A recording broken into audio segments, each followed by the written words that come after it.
Are you sitting there right now using a PC with an overpriced operating system while you eat unhealthy ramen? Well, I apparently have all of the solutions to your life. Go to Vite Ramen right now and get their healthy protein-filled ramen for 10% off with offer code BrokenSilicon. And then go to CDkeyoffer.com to get 25% off all Windows keys and use Die Shrink to get 3% off everything else on the website. And we'll talk about these sponsors more later. But for now, let's just get on with the show.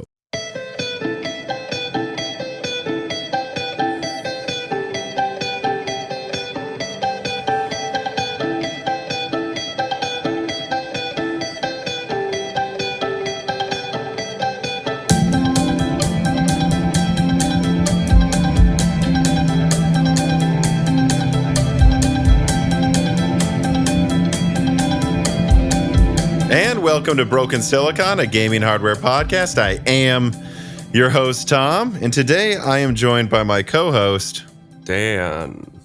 How are we doing, Dan? Pretty good. How are you doing? Can't complain too much. I mean, we're, of course, recording this a day later, 2 days later than usual, because it was one of those fun times where they just decide to have a product come out the exact day we would release a podcast. And we were kind of going back and forth on if we should wait for the X Elite or just kind of post early, with some people, that we're friendly with telling us they are testing ahead of time. But I gotta say, I'm definitely glad that we waited. Yeah. Also, it was fortuitous because I'm coming off of a cold. So if we would have recorded on the normal day that we record, I would have had like a really weird gravelly voice and be sneezing all the time. So you were pushing pretty hard for us to push it back. Was that a major factor? Yeah. Dan, you could have just told me. You could have just told me that factor. But I don't think people appreciate coughing constantly. So that's probably for the best. I've never seen anyone complain about how we sound in the comments. Okay. Well, I doubt people. Dan, I was being sarcastic. Oh yeah, people complain. It is a cottage industry to critique everything we say and how we say it, every accent that we have. Which is why from now on we're going to be speaking in terrible English accents just to piss those people off. Oh yeah, just intentionally like Cockney. I'm sure that wouldn't make anybody angry if we did that the whole time. Nor would it get old after 2 hours. Yeah, maybe it's not a good idea. The Liverpool accent. We'll do the Liverpool accent. The lovable lads of Liverpool. But no, I mean, also I think, it was Father's Day on Sunday, and just speaking for myself, I was just exhausted we came back from a vacation, as I said in the last video I actually put out, and there's just been a lot going on here. Actually, right now, it worked out extra well because, right when I got back from vacation, my PC just borked. And as far as I can tell, I mean, I've troubleshot a lot of PCs. I think it's the motherboard or the CPU, which the CPU is used and years old. And the motherboard is like 5 years old now and was running overclocked the whole time. But I have someone who's looking at it just because I have to keep making content. So I'm just going to have some other people look at it after I did hours of troubleshooting. And actually, in fact, I remember because it happened like the day we got back from Florida, and it was in the middle of the night. It's like after we were done playing a round of Age of Empires, and in the statistics thing, it just went, and it was just done. And I'm like, really? After the battle's over, now what would? And you were on the phone with me out of, I think, moral solidarity for a while there. Eventually, you just went to bed, and then at 3 a.m., I almost started taking apart my entire desktop and going step by step, and I went, so I have to work tomorrow. The script is basically done for that Zen 5 pricing leak. Am I really going to spend 3 hours hoping I get this fixed and then reinstall Windows? Or am I going to ship this out to a friend who I know will look at it and does this professionally? Well, I make sure my tablet is ready to make the video tomorrow so I can actually work. And that's why, I don't know why my audio was a bit compressed in that video too. As far as I can tell, the settings are exactly the same as what I'm using now.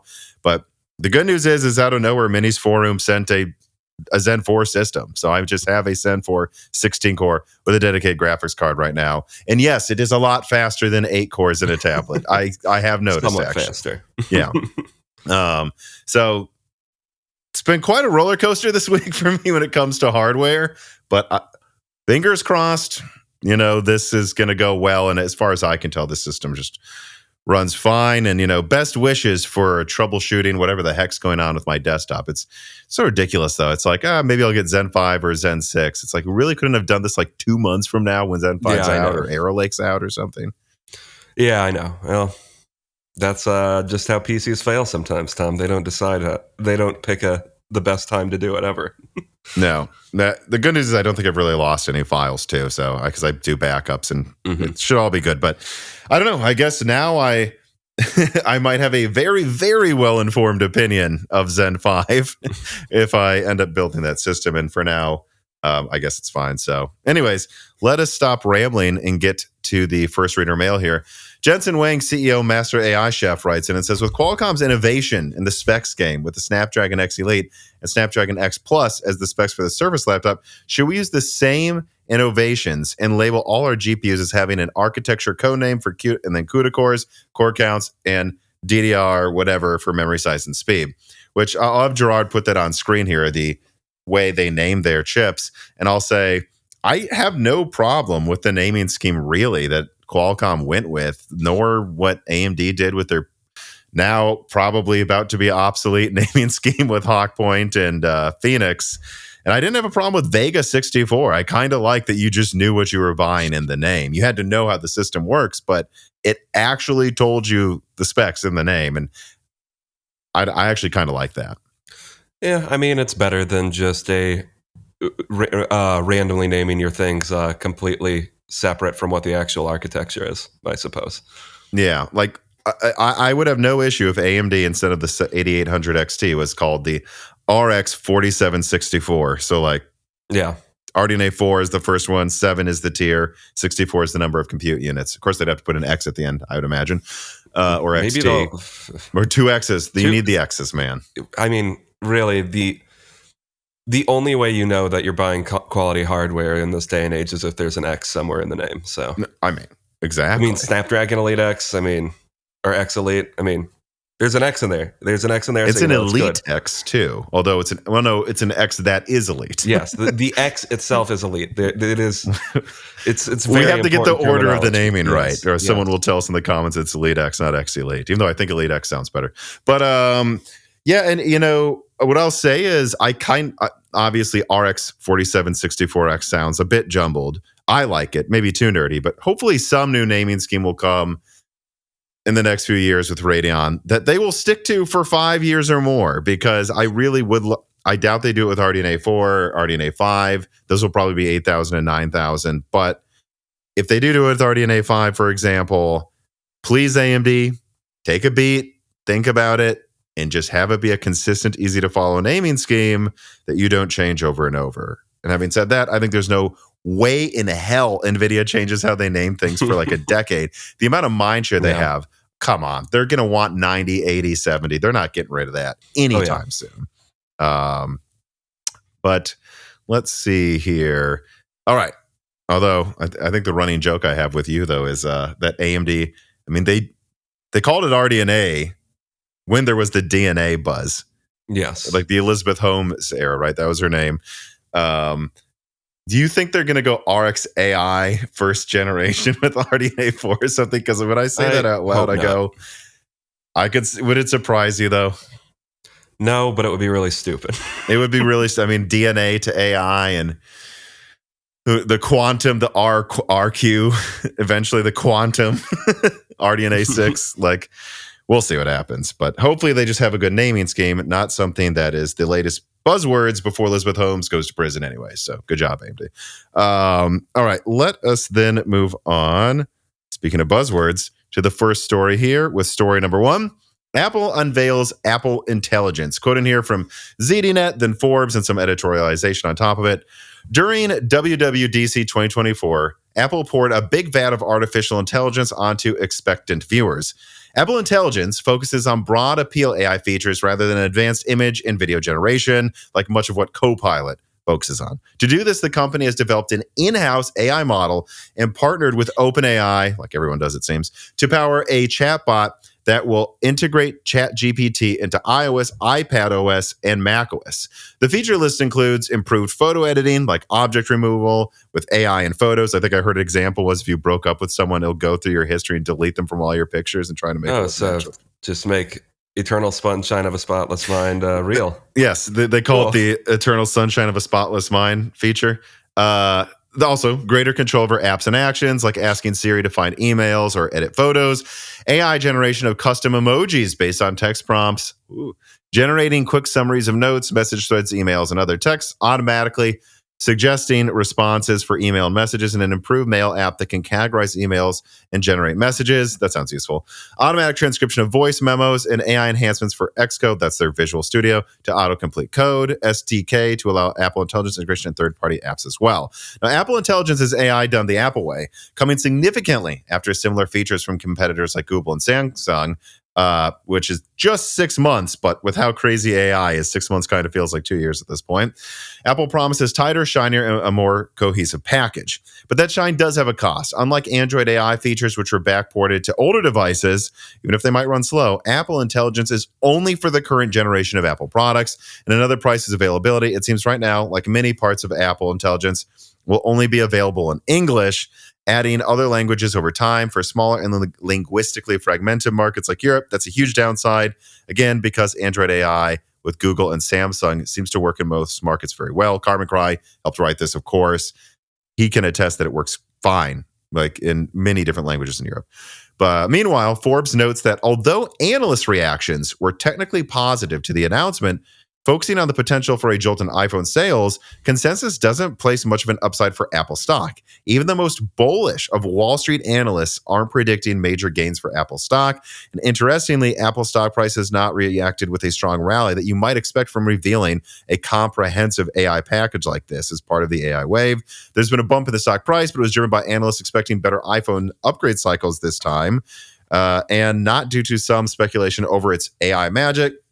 It should also be noted that today McDonald's, I'm just throwing this in here, canceled their AI drive-through ordering due to completely sucking. I heard a million examples of silly things like someone asked for a 10 or a 20-piece chicken nugget and it gave them 210-piece chicken nuggets, or no, 210 orders of chicken nuggets, which they refused to pay for or pick up. I think one person I heard an example was, I forgot what it was. I think it was like a cup of ice cream and I don't know, like a cup of water, I think it was. And they got, I think, a thing of barbecue sauce and a stick of butter. It's like, they can do that. They can just give you butter at McDonald's. So I put that in there because I think it's very interesting to me. Like when I read what Apple says they're going to do with AI, I'm just being honest. This sounds more useful than Copilot to me, because Copilot sounds useful, but it doesn't really do anything locally. I know they're announcing it's coming out today, but you know what I mean? It's not making PowerPoints yet.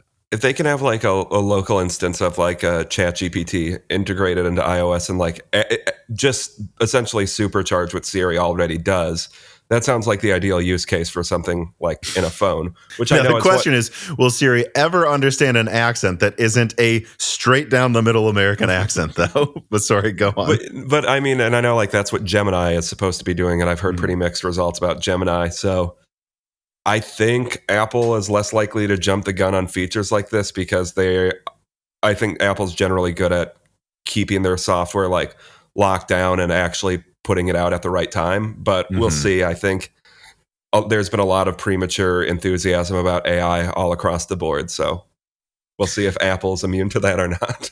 But that's what I find so interesting, is that their stock price didn't jump up a bazillion, even though Microsoft's might, Nvidia, as we'll get to in the wrap up, is now the most valued company on earth or something. And it's like, yeah, but what Apple announced, again, we'd need to wait for reviews, sounds like stuff they might actually be able to do now that's useful. And that tells me this AI bubble is mostly about how much can you overpromise, not what are you actually delivering. And and the fact that it didn't jump up also might also tell you, because you think like Apple's finally getting into AI, you'd think their stock price would jump up, that maybe some of the enthusiasm is waning as well. Yeah, because to me, just looking at this feature set, the stuff that I find, I mean, the AI object removal, I mean, that's a thing that's been integrated into Photoshop too. So having that on your phone, even if it's what they're trying to like promote it. Cut out your exes after you break up with them, which is a weird thing to advertise, in my opinion. But yeah, having stuff like that just in your photo editor and your phone is a cool idea. Although, I don't know, some of the ways people like touch up their photos these days, it's a little scary to me, and I'm worried about people just doing that, like this, enabling people to go even more extreme with that, and create image issues for people that use social media a lot.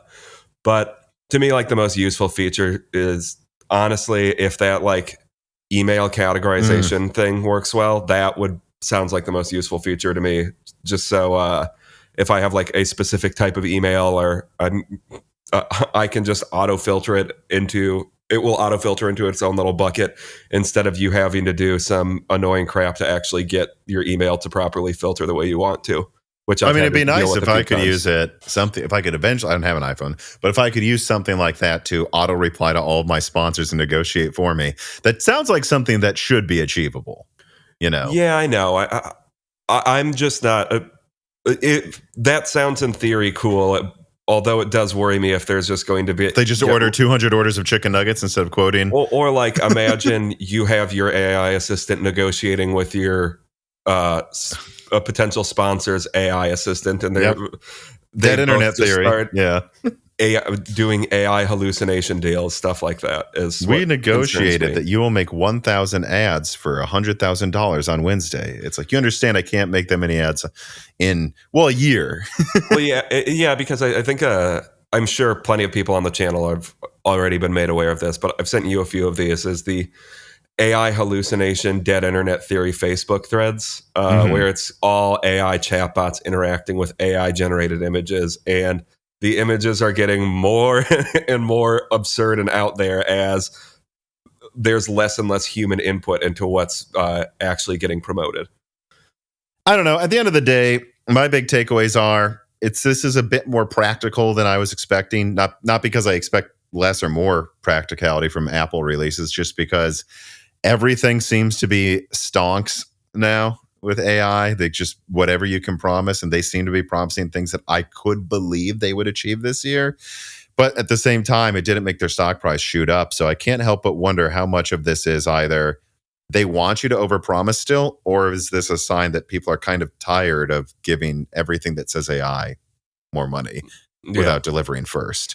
And we don't really know how well this works until 6 months passes and we see how this turns out next to Copilot Plus anyways. Yeah, because this is launching late this fall or something, right? I think so, yeah. I mean, okay. And even then you'd want to know, like October, I think. And even then you could see it taking a month to really digest how useful it is. Yeah, because and that's the thing I'm worried about with like all these AI things that are in beta. Like my phone has, I think, what's like the beta for Gemini, because it's a Google phone, but I'm kind of nervous to even try turning it on because I know some features just break your phone sometimes. Oh, cool.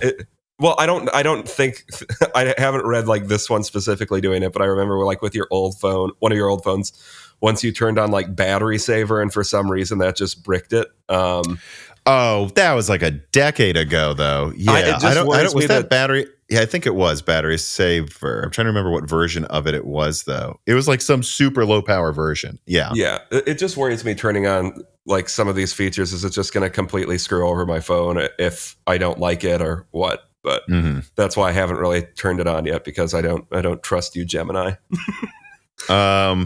Amiable Chief, he changed his name. AI-meable Chief writes in and says, do you think the term Apple Intelligence is smart wordplay or a meme in and of itself? Well, all AI is a meme now. I mean, it's becoming a useless term.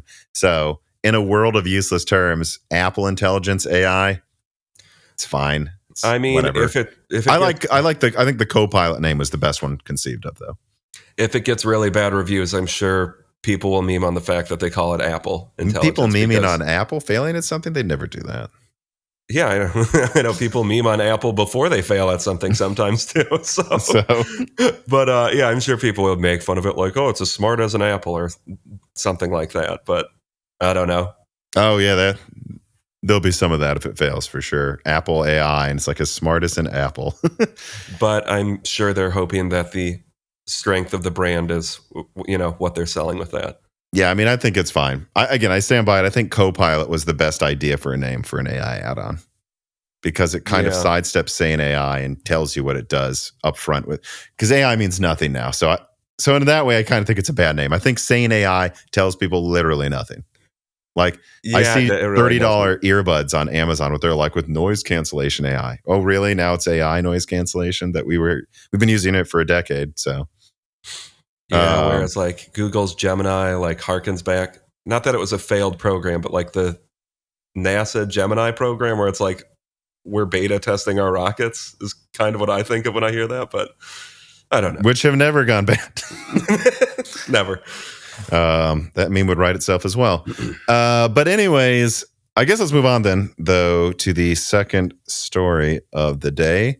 Qualcomm X Elite releases to mixed reviews. I have quite a write-up here. If I can find where my mouse cursor is. There we go. All right, here we go. So after endless hype and months of Qualcomm pretending their chip was already out, it is now out. How does it perform?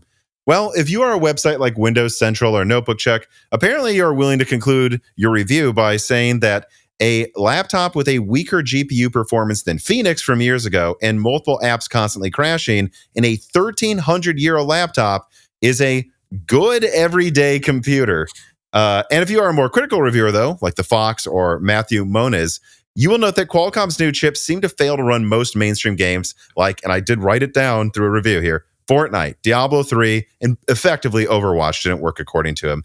And this likely still costs so much with no real use for its AI capabilities. So you still have people like Dave2D saying that despite all the issues, they're excited because it does have a really nice display and laptop chassis, and because really what it represents. And that's really what gets us to the summary of how I would characterize what the reviews tell me about the X Elite. It has competitive CPU performance when running things natively, ARM. It has impressive battery performance compared to the current competition, and it offers potential benefits from its AI engine long-term potential. But it is not remotely useful for gaming at all. And do you see the problem with that summary then?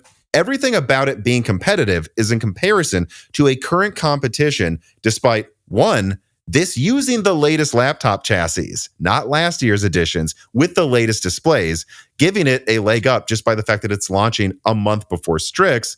And then two, AMD will have a full launch of Strix in July. Already pictures are emerging that it might launch July 15th with volume before the desktop series, and it should utterly blow the X Elite out of the water in battery life, CPU, especially GPU performance, and even technically win AI. So it's hard to believe Strix laptops will need to be much more expensive as well, although who knows if they'll charge more if they win by that much. And it will have zero compatibility headaches. Were the X Elite to be launching in the current laptop chassis shown, so better than last year's, for $900 or less, and with budget options coming in at $500, I would say this is incredibly exciting. But unfortunately, after today's reviews, I'm forced to conclude that the X Elite is really a Hawkpoint competitor with broken apps and a higher price tag, but maybe better battery performance or similar performance to Strix if we are lucky. And so that means it's not completely terrible. It's just overpriced, and I could see this maybe becoming real competition in the sub $800 market long term, which should scare the hell out of Intel, by the way. But as it stands, I just don't know why someone would buy this. But hey, it turned out way better than ARC, and that is actually an impressive achievement for a company entering into a new space. I mean it. All right, that's my take and my summary. What do you think, Dan? I mean, yeah, I don't think it's hard to talk about because it's hard to say that it's a disappointment. Like, this is about what I was expecting. I mean, maybe a bit, I would say a bit underwhelming, and as far as like the battery life goes, because that's really what they were trying to sell you on, was how great the battery was. And yeah, it's better than last gen tech, I guess, but like new stuff. It kind of gets better battery life than other stuff, but it doesn't really perform notably better in really anything. And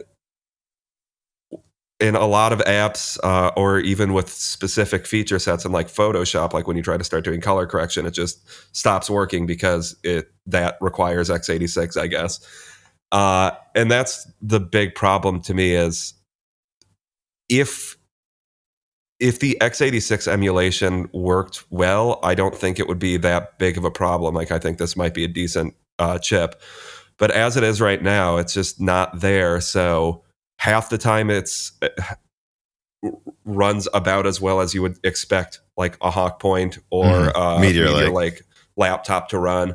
They're trying to do this big push to compare to M3, which is confusing because M4 is already out. And blows it out of the water. But to be fair, M4 I think is still only in the iPad. So, but it would have been nice. It would have been nice to see some like iPad benchmarks in these reviews. Although I don't know if Qualcomm wants you to see that right now. I'm guessing that's why they're not there.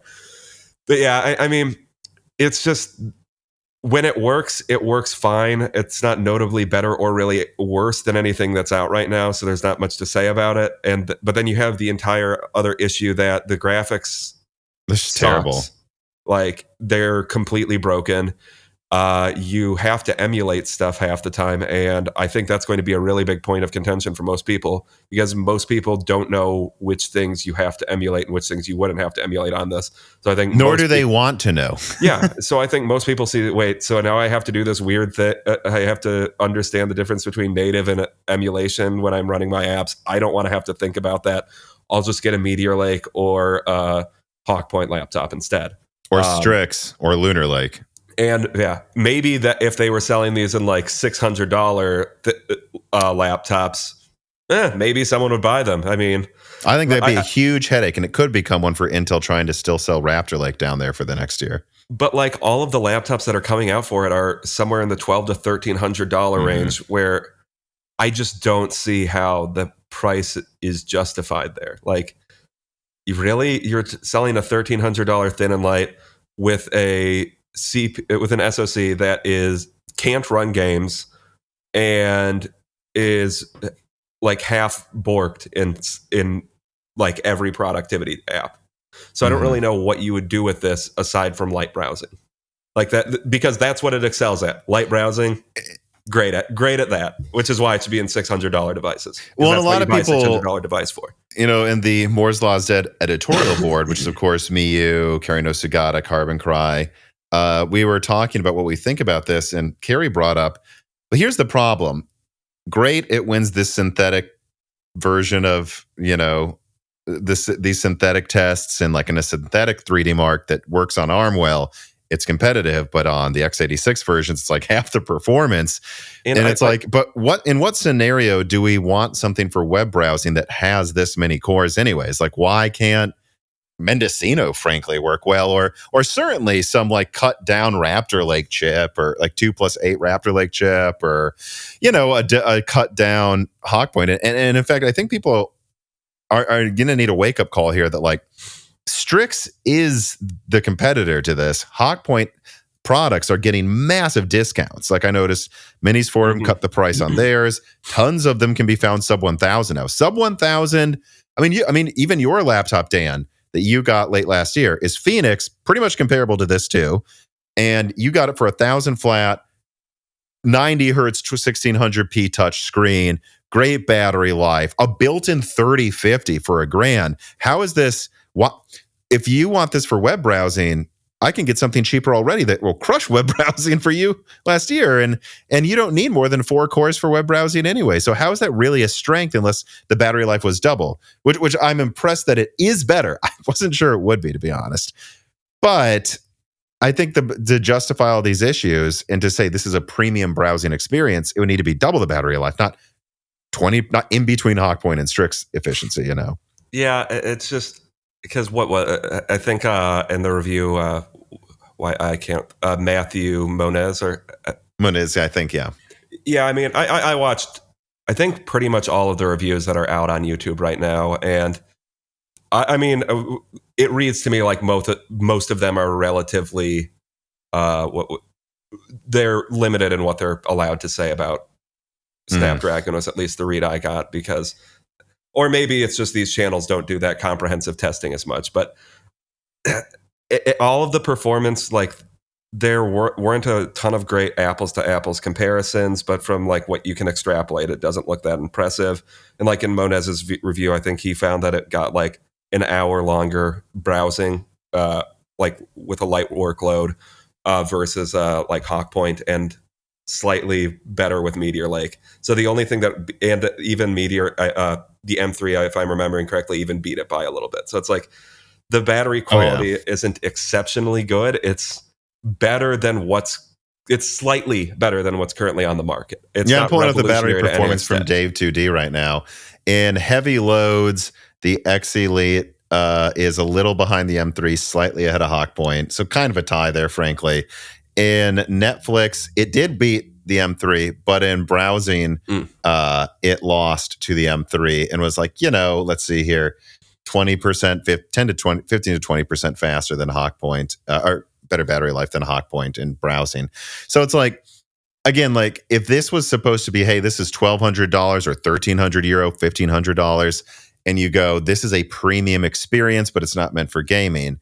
Again, it's not really faster in performance, and its battery life's 20% ahead of the competition. That's not a premium experience with all those compromises. If it was double, I would actually get it, but it's not. I am actually impressed that it's better at all. I mean it again. All Jesse wants is for Maurice to play with her more often. But unfortunately, he just does not give out playtime or kisses for as low of a rate as she does. And I think she's just going to have to deal with that. But do you know what you don't have to deal with? Paying too much for Microsoft software if you go to CDkeyoffer.com. This piece of content is sponsored by CDkeyoffer.com. Whether it's Microsoft operating systems, Office products, or even many of the latest games, CDkeyoffer.com provides PC gamers with a product this community deserves. Amongst endlessly elevating component costs, fair pricing on Microsoft keys is one thing that we at least should get, I think. And the Moore's Law is Dead team has been working with CDkeyoffer.com for a very long time. And that's because they're good to me, good to Dan, good to about a dozen family members of friends of mine that have used their services. And they've been really, really good, most importantly, to the Moore's Law is Dead community. So support this channel by using offer code BrokenSilicon to save 25% off Microsoft software, or you can also use Die Shrink to save 3% off everything else on the website like games. Using either of those codes really helps the channel a ton, and it helps save you money. So use those codes BrokenSilicon and Die Shrink at CDkeyoffer.com today. Yeah, so just where it's currently at with all of the issues it has, I just don't see how you can justify $1,300 for it. If it worked for games and everything, and the emulation was slightly better than where it's at, okay, maybe that you could justify $1,300 for it. But to me right now, it feels like there's a lot of the companies have a lot of enthusiasm about Qualcomm, and I think they're pushing it way harder and as way more revolutionary than it really is. And what they're selling you, what they're trying to tell you you're buying, I think is something that's 1 to 2 generations away from what Qualcomm is actually giving you. So maybe what they iterate on next with Snapdragon for Windows, maybe that will be what they're trying to sell you right now.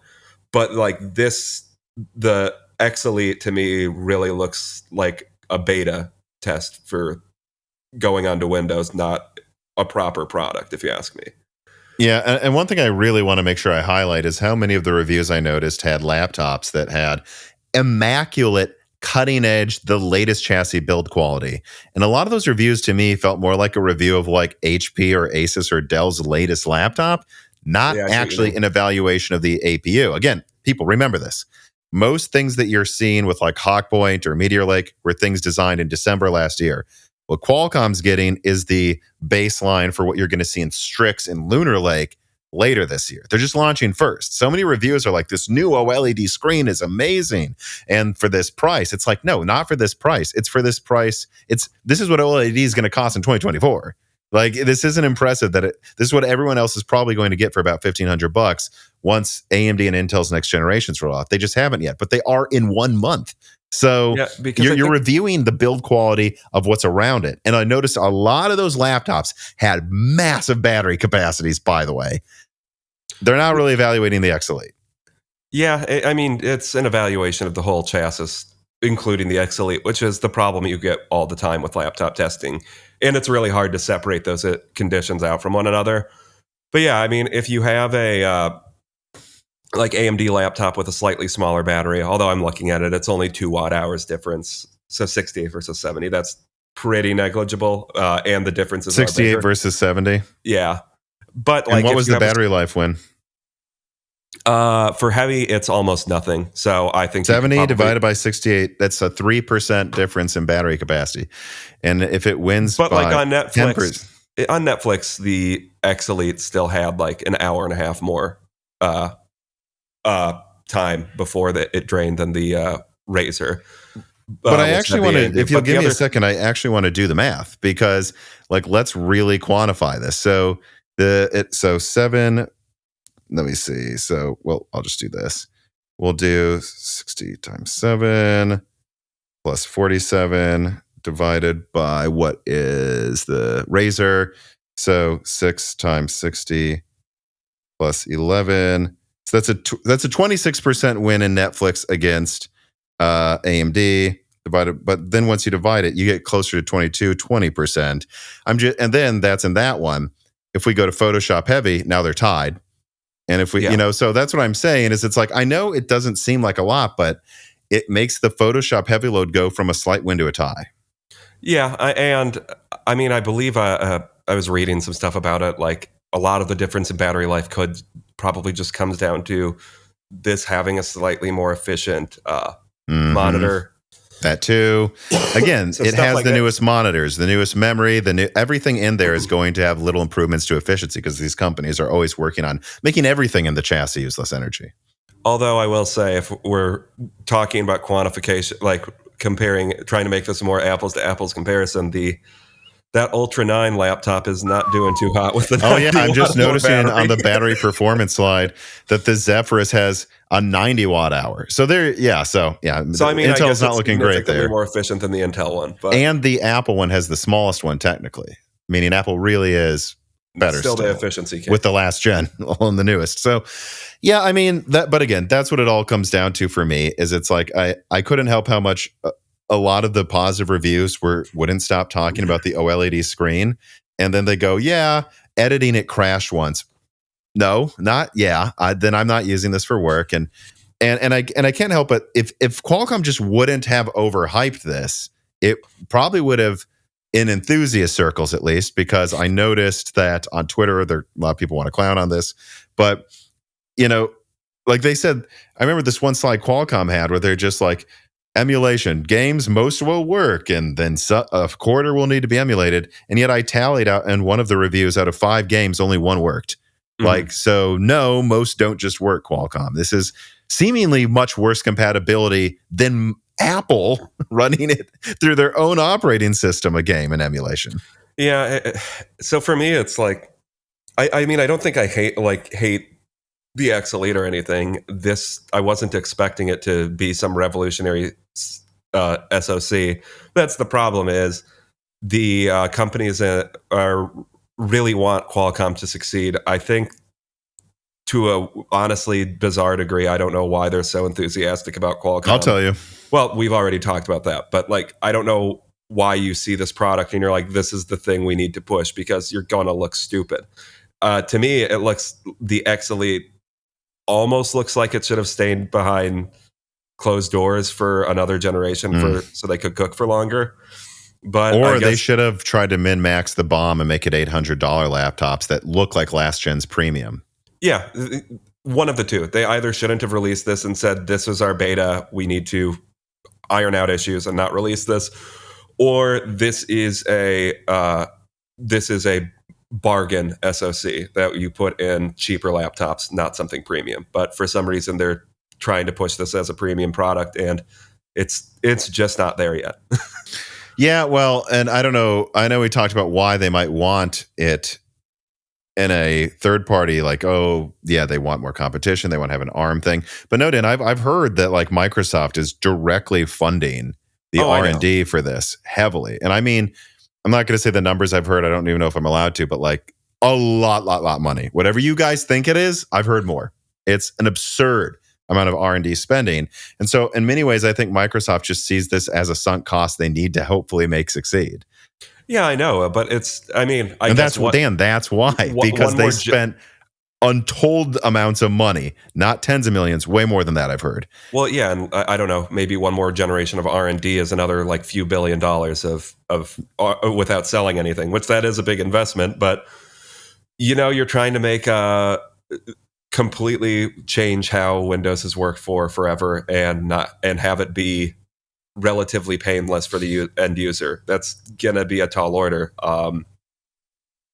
And I get why Microsoft wants to do it. I get why they don't want to be perpetually reliant on AMD and Intel to sell their product. I mean, to put the software on their hardware.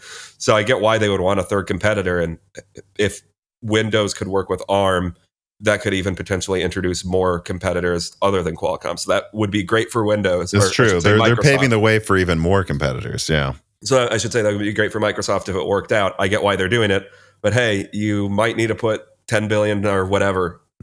You might need to double what you're investing. Yeah. Yeah. You might need to invest. You're probably going to have to invest billions of dollars in it. And I don't know, Microsoft, you are the second biggest company in the world right now. No, Nvidia you can afford it. Yeah. And I mean, so I just want to be clear here. For me, actually, it's a bit better than I expected. The compatibility is worse than I expected in gaming. I thought there'd be issues. I didn't think so many games just wouldn't boot.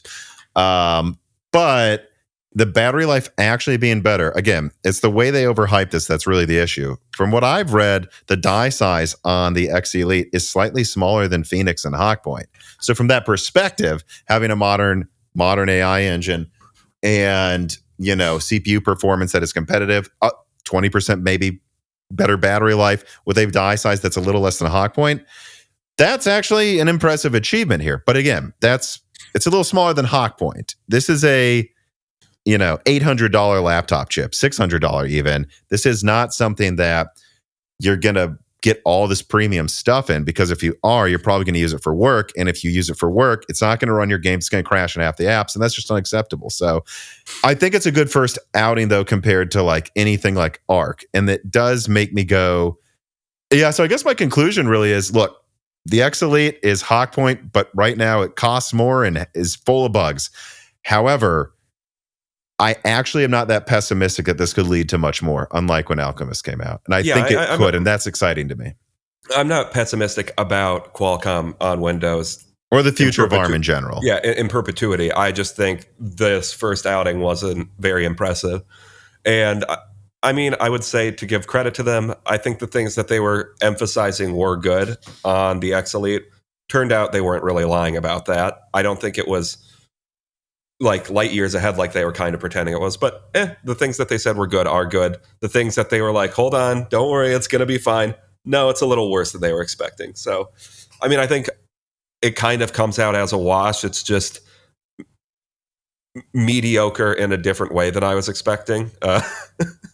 And I think they just really made a mistake in more than anything, the marketing, I guess, was where they screwed up with the Elite X, because people are going to be making fun of this constantly because, surprise, it's not the best thing since sliced bread. Yeah.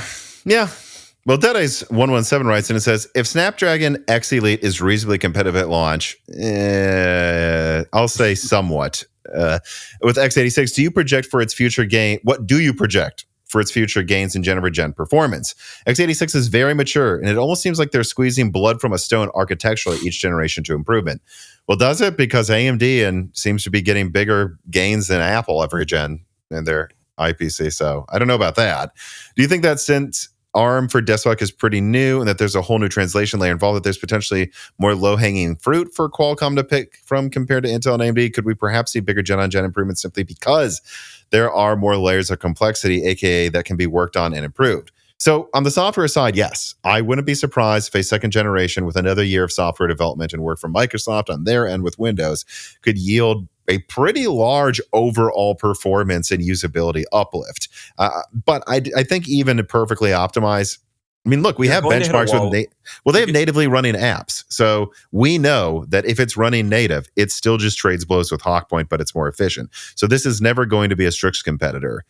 And also, the thing I would worry about on the hardware side is, well, Apple had big gains, and then no, they're the ones wringing blood from a stone right now, and they're not getting the IPC gains AMD is getting. So I don't have faith that after the next gen, we could see another big hardware uplift, not just software, with Qualcomm's X Elite, I think called version 2, or they're going to call it. I don't know.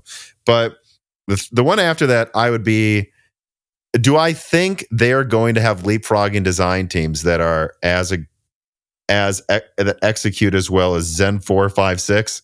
No. Why would I think Qualcomm can do that like AMD or even Intel?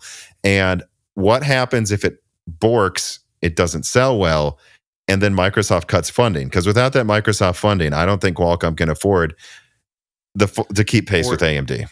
Yeah, probably not. I mean, at a certain point, they're Intel can't. Why would Qualcomm be able to?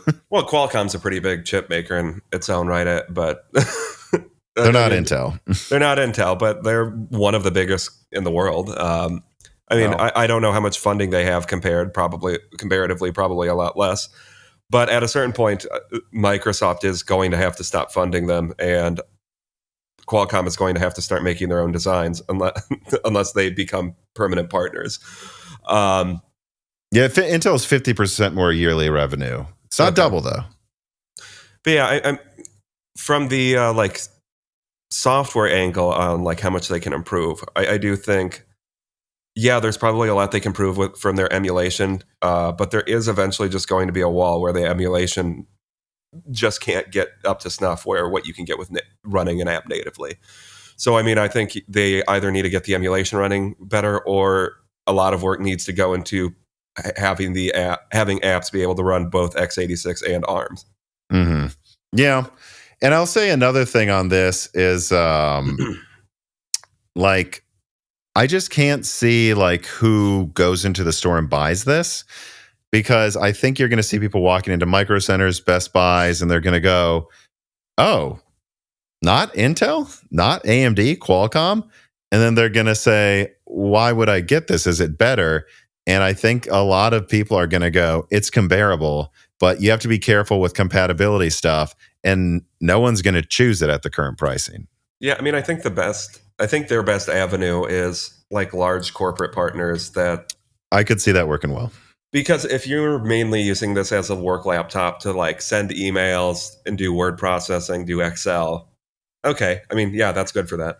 Mm-hmm. And I don't know if companies are going to want to dish out the extra money to buy laptops that have 3 or 4K 120 hertz monitors, but that's why I would think it would be better if this was like a 60 hertz 1440p or 1080p monitor, because that would be a lot better for that type of client. Well, I can't help but think that half of the reason this is happening, the pricing is, I think I saw someone mention this, like, are we so sure it's a Qualcomm tax, or is it a Microsoft Copilot tax, that they only want Copilot stickers on laptops that have the best screens and everything? It might just be that's the reason it's overpriced right now. Yeah, I could see that being that way. I guess Microsoft might not want the first thing to be advertised as Copilot to be $600 PCs. Budget laptops, yeah. Yeah.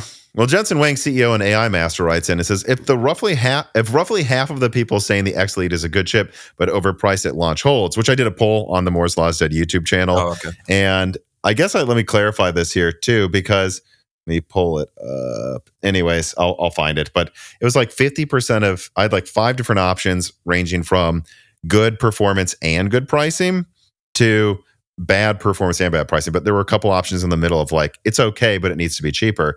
50% of people said that it looks okay, but it should cost less. And everything below that was more negative. So it depends how you characterize this, Jensen. Because the way I would you could characterize it to say, hey, 60% of people say it's not terrible. But then I could also characterize it like 80% of people say it costs too much or it's bad. Yeah, I'm looking at the poll. Like, I mean, the most negative spin you could have on it is 86% of people think this doesn't look very good. Yeah, like so. And the positive spin would be 66% of people think it has potential or is good. But because 51% of people said the X Elite seems good but overpriced at launch, which I think I would go personally one below that, or maybe even in between those two, because I wouldn't say this is good, because if it's broken in a bunch of apps, I think that immediately precludes it from being good. But well, and again, I would go one below too, which is mediocre performance, and it needs to be way cheaper. Because again, this Hawkpoint's already getting discounts. Hawkpoint laptops are going to start being like $700-800. They already kind of are in sub deals right now. This is competing with something that is just better to you. It's overall, I would say, better besides the AI, and costs half as much. And once Strix comes out at the same price, it's not even going to be a consideration. But let's answer that question directly. I mean, I think that this might be poising the Strix launch to get raving reviews. Oh, yeah, I could say that. Because if every reviewer just looked at this and was forced to bend over backwards and jump, play a game of Twister to say it's good, even though most of their games don't work and they can't edit, I can't help but think these people are about to get Strix laptops and go, this is absurd.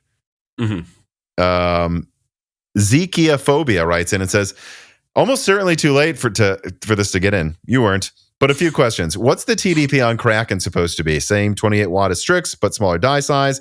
Is Zen 5C just space efficient, or will it be power efficient and more power efficient than regular cores? Yes, it will be. Also, which of Strix, Lunar Lake, and Elite X do you think will end up winning in performance per watt? Strix. Don't you think? I mean, yeah. From what we're seeing, and we'll get to it in the next story, actually, I think Zen 5 is going to have surprisingly better efficiency than people expect. And we're already seeing that, if the X Elite's only 20% more efficient than Hawkpoint, I expect at least that with Strix over Hawkpoint, and then all of the higher performance as well. So especially if it's performance per watt, I think it's going to be a lot more efficient. I mean, it's entirely depends, I guess, on how you categorize efficiency. I mean, performance per watt, I expect battery life to be a little better, performance per watt to be radically better, considering how much stronger it's going to be. And so I would say, though, that it's not really 28 watts for Strix. I think pretty clearly AMD's targeting, the bottom is 28, but mostly 45 watts with this 12-core, 1660 integrated. This truly is you don't need a dedicated graphics card. And we're seeing some early leaks of benchmarks from some people building OEM leaks that it seems to perform like a 5950X in multi-threading and a 7950X in single threading. This is incredible performance for using 45 watts. Kraken has less cores, less compute units. Kraken, that's the 15 to 28 watt category. And I would be remiss if I didn't bring this up before we move on, that the Fox, and I think this happened to a lot of reviewers. I expect more reviews this week, people, especially the more negative ones to come out now, because a lot of people I talked to behind the scenes when I was deciding if we should record ahead of time or after told me that they got last minute BIOS updates the midnight before release. So once those come in, they have improved things. But the Fox put out a tweet of some early data that shows that in Cyberpunk in 720p, plugged in, the thing performed just below Meteor Lake. But I think it's worth pointing out that the 8840U running at 10 watts in a handheld got 25 frames per second in Cyberpunk. The X Elite plugged in, sucking at least 45 watts, I think, got 30 frames per second. So it's consuming quadruple the energy for 20% more performance. What do you think is going to happen if Kraken takes this to the next level? Yeah. I don't. Kraken is going to probably be bringing X Elite and Lunar Lake performance to 10-15 watts. So I mean, yeah, if it's beating slightly or tying the Elite or X Elite and is only using 10 or 15 watts, that's not going to be a good look for their quote unquote efficient chip. All right. But although it is worth remembering, Kraken comes out next year. For now, Hawkpoint will occupy the Kraken area. All right. So let us then move on. Finally, although this was what we waited for, so it's no surprise that we talked about it for a long time. But finally, to story number 3.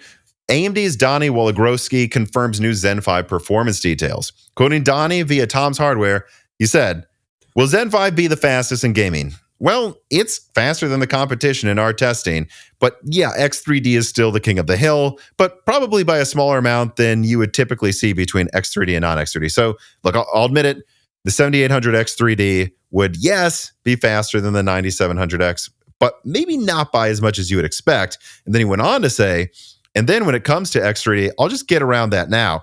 We're super committed to improving that. In fact, we have some really, really cool updates coming with Zen 5's X3D. So we're working on reiterating. This isn't just going to be a rehash. I think he later even said something like, it's not like we just said, yep, there it is again. We're always looking to add new improvements to X3D outside of the normal things you've seen before. Additionally, AMD's David McAfee said, I think another thing that we're going to get into is the frequency residency, in spite of the fact that the Fmax, maximum frequency, hasn't really changed. As far as what's on the box, the frequency, the efficiency of the lid and thermal design of the 9000 generation gives you effectively a frequency uplift over Zen 4. So you're going to see a net overall positive there with the processor running faster with the Zen 5 architecture versus Zen 4. So yeah, as expected by the Moore's Law is Dead team, AMD has now confirmed that the 9700X will not be the gaming champion against the 7800X 3D, at least not overall on average by any notable amount. This should have been expected, though, considering this is exactly what happened last gen, though some were oddly shocked that AMD would make such an admission. However, those shocked by this admission seem to have missed the forest for the trees. Because last gen, AMD wasn't talking openly about X3D this early to Zen 4's launch. And additionally, AMD is teasing larger X3D uplifts than they did last gen as well, meaning that AMD basically just confirmed that while the 7800X 3D will tie or slightly beat the 9700X, X3D is coming soon, and it's going to have a lot more uplifts than before. Oh, and that mention of boost clocks might be another way that AMD is sandbagging here with Strix performance. But also, I think, remember, I think we said this, right? That it wouldn't surprise me, or at least I said this on a live stream. I said in the last live stream, it wouldn't surprise me that when we look at the base clock of Zen 5 being slightly lower than Zen 4, but the max boost clock being the same, it really wouldn't surprise me, though, if what turns out happening is, look, if you just run Prime 95 at full tilt, the base clock of Zen 5 will be a little lower for all-core boost than Zen 4 when it's throttling. But if you're running at 80%, 50% usage like you usually are in heavy workloads, I wouldn't be surprised if all-core boost clock is actually higher than Zen 4, and that if the single-core boost is actually boosting to the top level way more often than Zen 2 was, which is what we saw from Zen 2 to Zen 3, by the way, which was an architectural upgrade. So I think this is kind of a way AMD's sandbagging here, where they're like, ooh, lower boost clocks technically, or lower base clocks technically, and we have only 16% more IPC. But I think in a lot of benchmarks, it might actually just boost all cores and get you closer to a Zen 4 uplift anyways. Yeah, it is a little funny, like the amount, the press cycle that generated, because I mean, just looking at the review for the 7800X 3D, it's 16% better than the 7700X in gaming. Okay, well, if this is about 16% better IPC, okay, yeah, the 9700X is probably going to be 5-10% lower or something, yeah, or at least like on average lower, like 2 to 5% weaker than the 7800X 3D in gaming. And for other tasks, it's probably a bit better. Yeah. And then if you want the next gaming king, yeah, you'll get the 9800X 3D, which will probably come out in a few months because that's what AMD does. Yeah. Or a few months after the 9700X, I should say. Which, yeah, I think it's smart to put out a release like this. Just say, yeah, the 7800X 3D is still going to have the gaming crown if that's the main thing you want. You're getting this for. And by the way, we're not pretending, or we're not like playing coy with the X3D thing anymore. X3D is important to the Zen brand. Yeah. Which hopefully that means they've learned their lesson. Well, it does. It does mean they've learned their lessons from last year, where they were like, although again, Zen 4 X 3D came out like half a year after Zen 4, or like quite a while after. Like, yeah. And really when it was fully out wasn't almost until like 3 quarters later, like, and we had good availability. So we still don't quite know, like, will it be 1 month, 3 months, 4 months? Will it be high volume right away, just a paper launch? But it does sound like it's a faster cadence this time. And, something I'm thinking about right now is really the most shocking thing is how much they were just willing to say in an interview.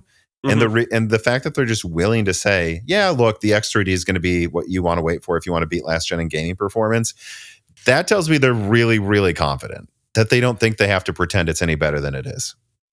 Yeah, the only thing to me is, and if it's just like a matter of their pipeline, like it takes longer for them to get the Vcache models out, they really need to try to start tightening that a bit, because I do think it kind of objectively looks stupid that the 9800 X3D isn't in the first day lineup.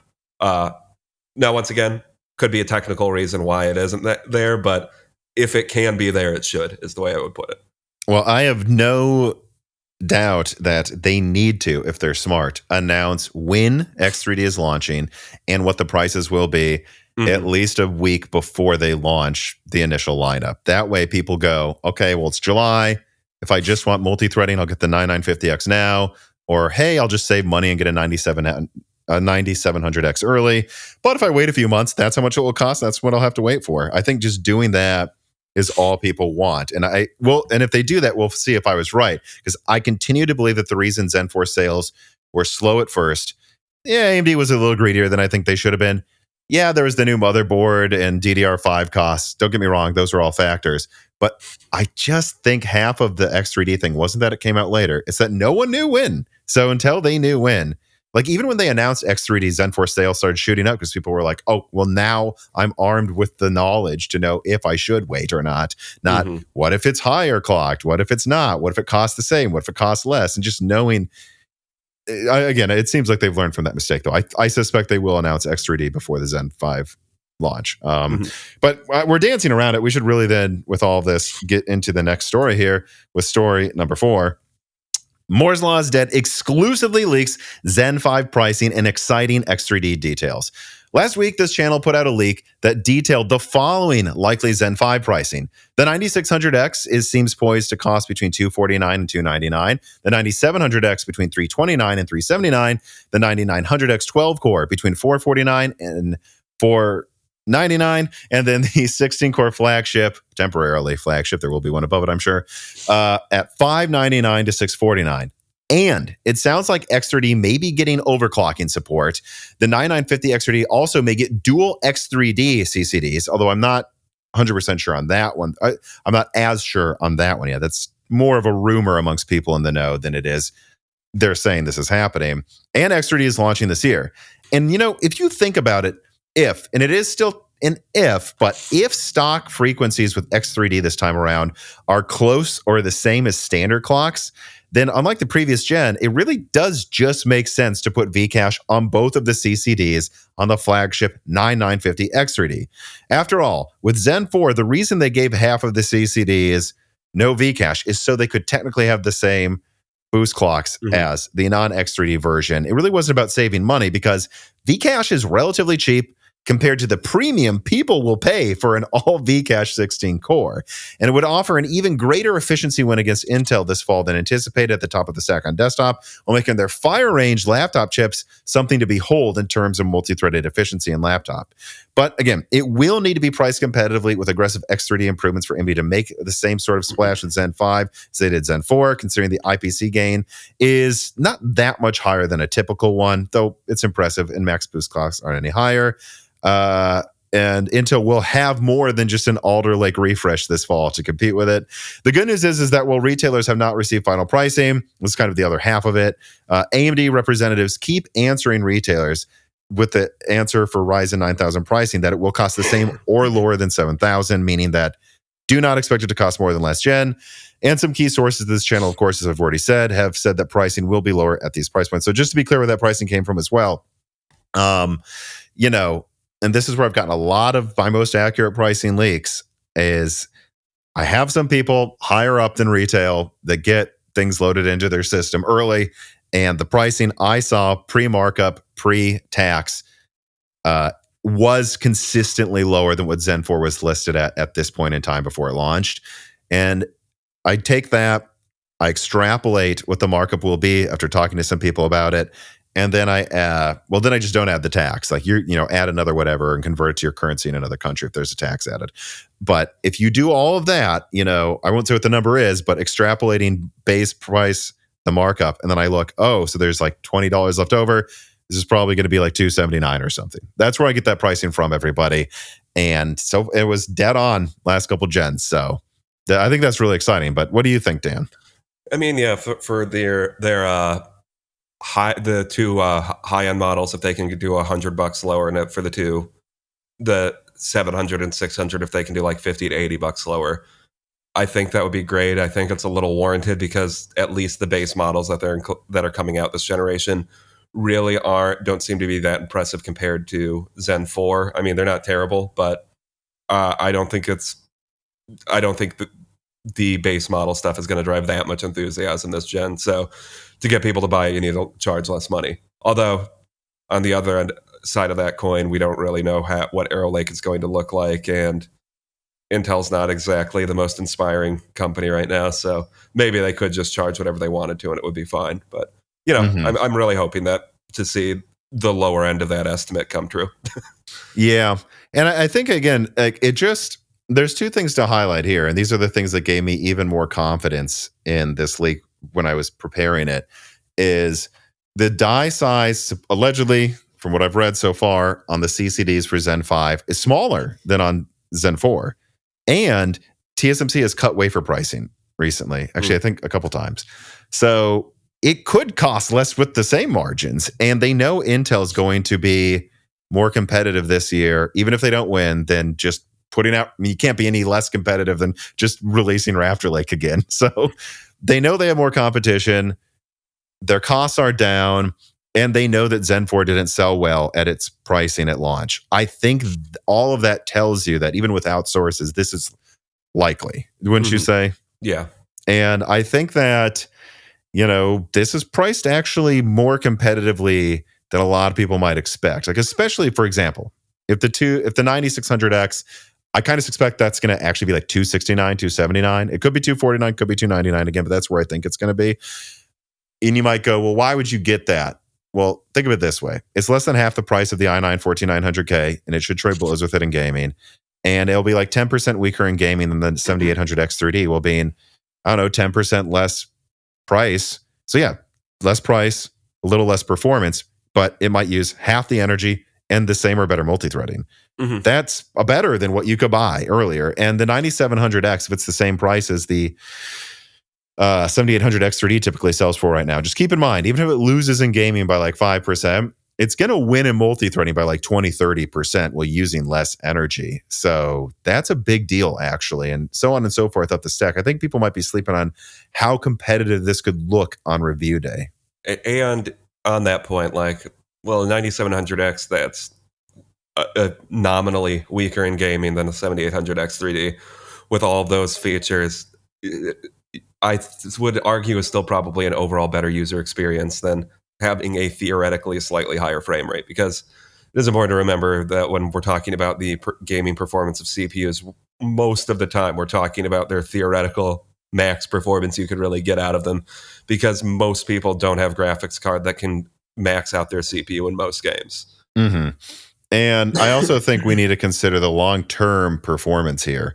I could see the 9950X out-aging the 7950X 3D proportionally, like relatively speaking, because from what I was told directly by people who worked on the architectures of AMD's Zen 5, they said, the inter-CCD communication's better. You got much faster Infinity Fabric clocks. Just a lot of things have been done for better chiplet communication. And in games in the future that use more than 8 threads, there might be less of a performance at using both CCDs to run the game. So you could see that compared to the 7950X 3D aging really well. And then if games use AVX512 or some of the newer instructions, I think it's going to age pretty goddamn well, actually. Or like even more importantly than the 950, the 900X, if the... the 9900X, if that's the Infinity Fabric is clocked higher, that's the big problem with the 12 cores, is there's that latency penalty when you're using 8 cores, and a lot of games use 8 cores these days. So that could be a huge factor for the 9900X too. But that's the funny thing too. I really do think the 9900X could be $449. It's clearly that's where the price should be to sell well the past 2 gens. Like it launches, no one buys it, drops to $449, it starts selling well. I think the 9800X 3D should be $400. I think there should be a $50 markup to go from 8 to 12 cores, but you have 30% worse gaming performance or something. Like that is always what it should have been, AMD. Well, yeah, and it's funny, like I even have a 12 core because the 12 core was, weird turn of events cheaper than the 8 core, so I was like, sure, we'll go with that. Yeah, it happens, and it's getting to the point too where like on that same note, wow, And do you hear that train out there, Dan? No, but on that note, though, people do shit on the 12 cores gaming performance a lot. God, it's fine. Like my 5900X, it's not like it doesn't work. Okay. But also, like, when people, I've heard this, it's anecdotal, but I've heard from multiple people, like Micro Centers, Best Buys, some other retailers in Europe, like multiple times, every retailer has met people in line that are like, oh, they'll get a 7800X 3D or they'll get a 7950X, and they'll say, well, why don't you just get the 7950X 3D? Every time without fail, the person says, I want 2 Vcache CCDs or I'm not bothering. I don't want to use Xbox Game Bar. And you have, and I saw recently it made the news that I think the 7950X 3D on Newegg or something was selling for the same price as the 7950X. I'm sorry. If you're AMD, even if the benefits are minor, you're going to look at that and go, we have to give both Vcache. That was a massive, it made sense at the time. There was an argument to be made, but even if it's only slightly lower clocks, dual Vcache is what's going to sell well, or we shouldn't even probably bother. So I think, again, that's the one where I had the least amount of, I shouldn't say like the least amount of info proving that they're going to do dual Vcache CCDs. And I say compared to the pricing, which had solid concrete data documents I had, and compared to the dual or compared to the overclocking support, multiple people talked about it both within and outside of AMD. So I think that's happening.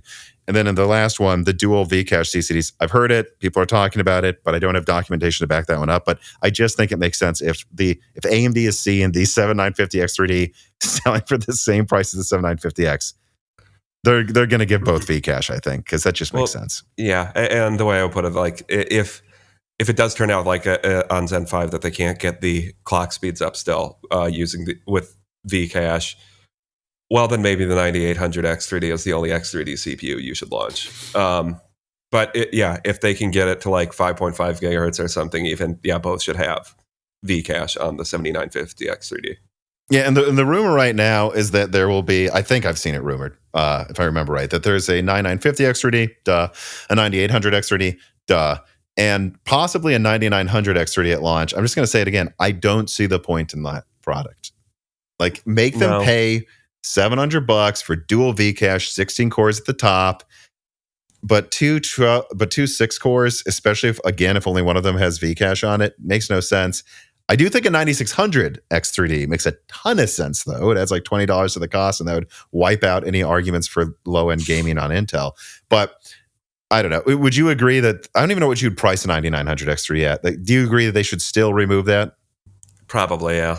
I mean, unless it's dual Vcache, I guess. But like, doesn't it cost the same to make or more than a 9950X non-X 3D? And so what are you going to price it more than that? It just seems silly to me. Yeah, I don't know. I mean, if the latency penalty is significantly smaller on Zen 5, I don't know. I could see them doing an X3D model for the 9900X, but that's the only reason I would push them to. Mm-hmm. Yeah, but again, I'm like, so wait, do you price it the same as this? I guess the 9950X, I guess you would, and it would only sell if it had dual Vcache. Actually, if it did, that might be kind of cool for some people, but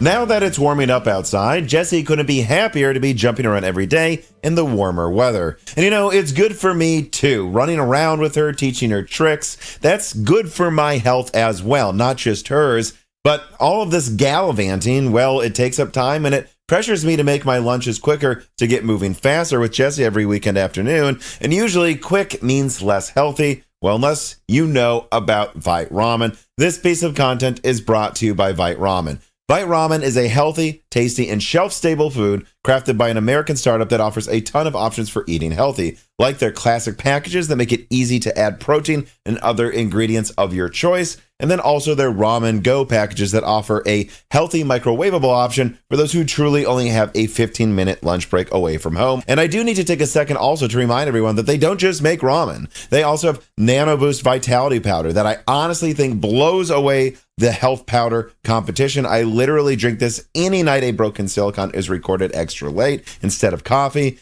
And they also have a collection of silverware and accessories that are always high quality. Like the Goofy Girl DM Nakiri knife, I tried it out. It is insanely sharp. It is probably the nicest knife this household owns. So not just the ramen, although the ramen's great. Everything else on there is high quality, and that's why I've been working with Fight Ramen for so long. I actually like their products, all of their products, a lot. I've never tried something they made that wasn't good, so check them out. And remember that even just clicking on the link in the description helps the channel a ton, and buying some of the special packs through that link helps you save money and support the channel even more. So support Moore's Law Z by checking out Fight Ramen today. QH Freddy writes in, and he says, one thing I find curious about the 16 and 12 core Ryzens is how the 12 and the Zen 2 generation, a lot of people said that the 16 core part was the frivolous flagship that most people didn't seriously consider over the 3900X, but now it's turned around and 12 cores are considered a pointless product and discounted below 8 cores.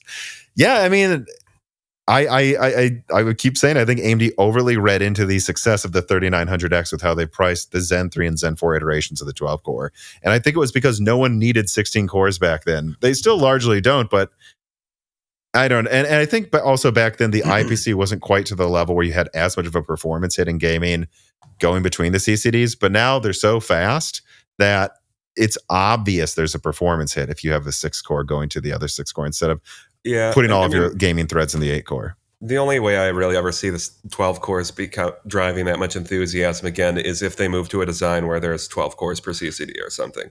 Then, then the 12 core is the new 8 core. But yeah, as it stands, that and the latency penalty between the two CCDs, it really is.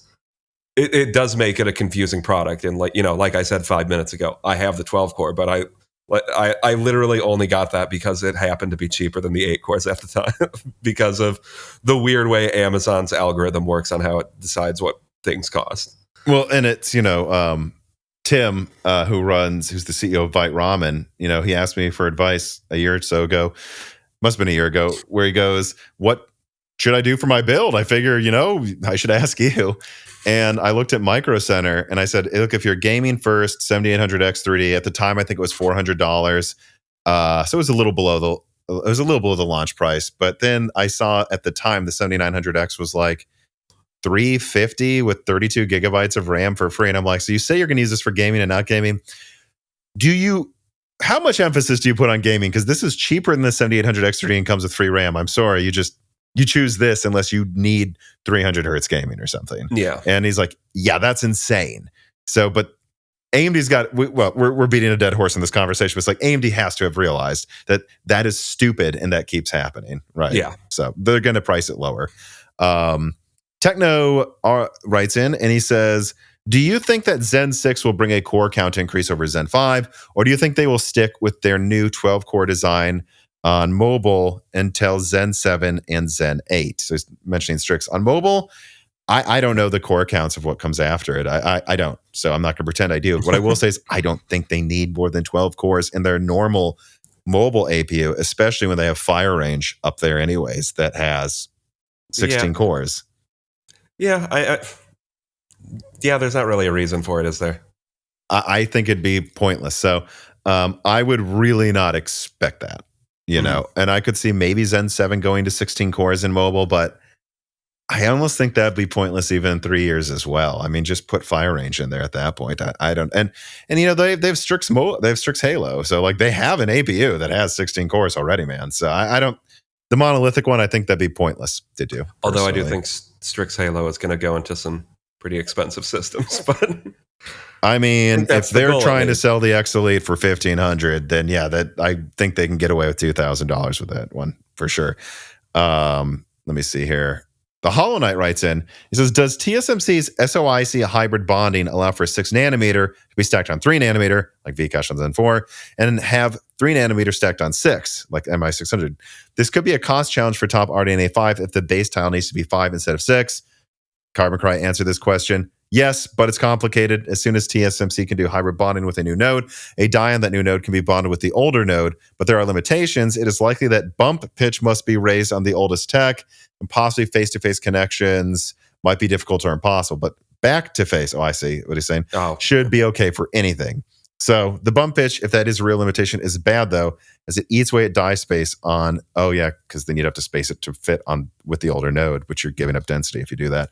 So the answer is basically yes, but if you're going to go to a far more dense node, you'd probably want the cache to be on a somewhat more comparatively dense node as well. If you want to maximize how much cache can connect to it, all right, let us now then finally get off of the AMD conversations, the AMD Express, and move on to story number 5. The Intel instability saga continues. So here are some updates with regards to Raptor Lake instability. First, Igor's lab leaked that according to Intel sources he talks to, the root cause for these i7s and i9s failing is an incorrect value in a microcode algorithm associated with the ETVB feature. This supposedly increases frequencies and then, of course, the corresponding voltage at high temperatures more than they should be when operating at like 100 degrees Celsius with higher than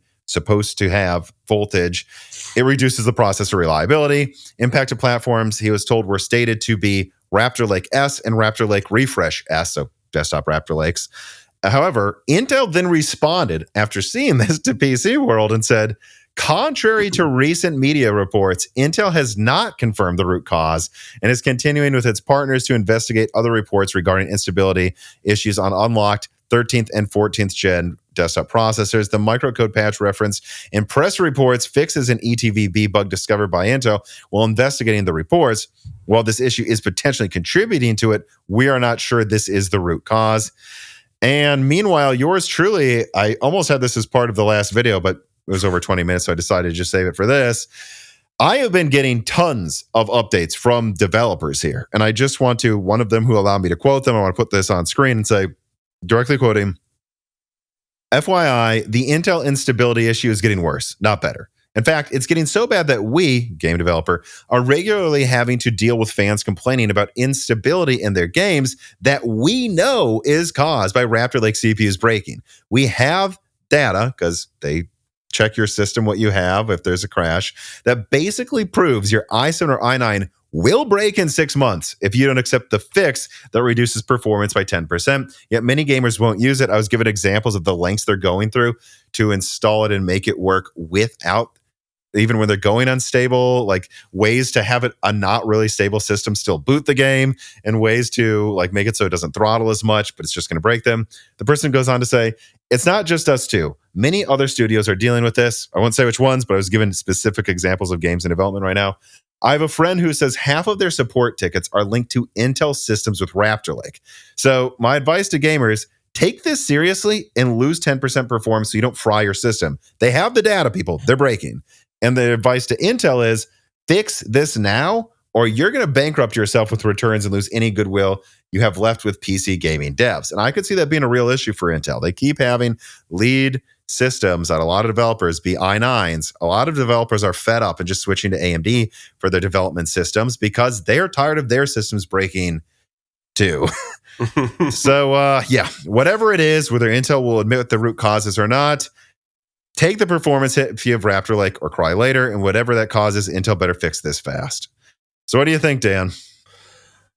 I mean, the fact that Igor found what appeared to be the issue, and then Intel had to come out and say, no, we have synergizing issues. This is just one of the issues that might be contributing to it, is really bad. Bad PR. I will say, on one hand, I'll give it a little bit of credit, and it seems like, well, maybe they're starting to get slightly more humble because they are coming out and saying this isn't the end of the issue. But I'm curious what the other issues are then, or if is truly something baked into the silicon. Because if it was just a microcode issue, yeah, everybody that it affected, that sucks for people who's had the lifespan of their CPU shortened. But that's a relatively solvable issue. And if there's something deeper, then the blanket don't buy Intel CPUs recommendation stays in effect. Yeah. This is the one wild card where I'd go, maybe AMD, I'm almost 100% sure they'll price at least some of their upcoming lineup lower than the launch of last gen. if not all. But this is the one thing that makes me go, maybe they will make it the $300 for the 9600X, for example, even if they're more aggressive with the 9900X pricing compared to last gen, because maybe they'll look around and go, after these updates, the 9600X beats the i9 14900K, and we think that this is only going to get worse. So if you think it's bad now, imagine this coming out 1.5 months from now, Zen 5, and then more reports are coming out and no one wants to buy Intel anymore. And they go, yeah, so why would we be any more aggressive than we need to be if Intel's starting to not be recommended by default? That's the one wild card where I don't know if AMD will go to the bottom of the pricing I'm seeing. Yeah, I mean, the argument against them doing that is there's there's almost like from a a competition perspective, no reason for them to really be aggressive with their pricing. Besides competing with their last gen that's discounted. Yeah, I mean, at this point, the AMD really is just competing with themselves.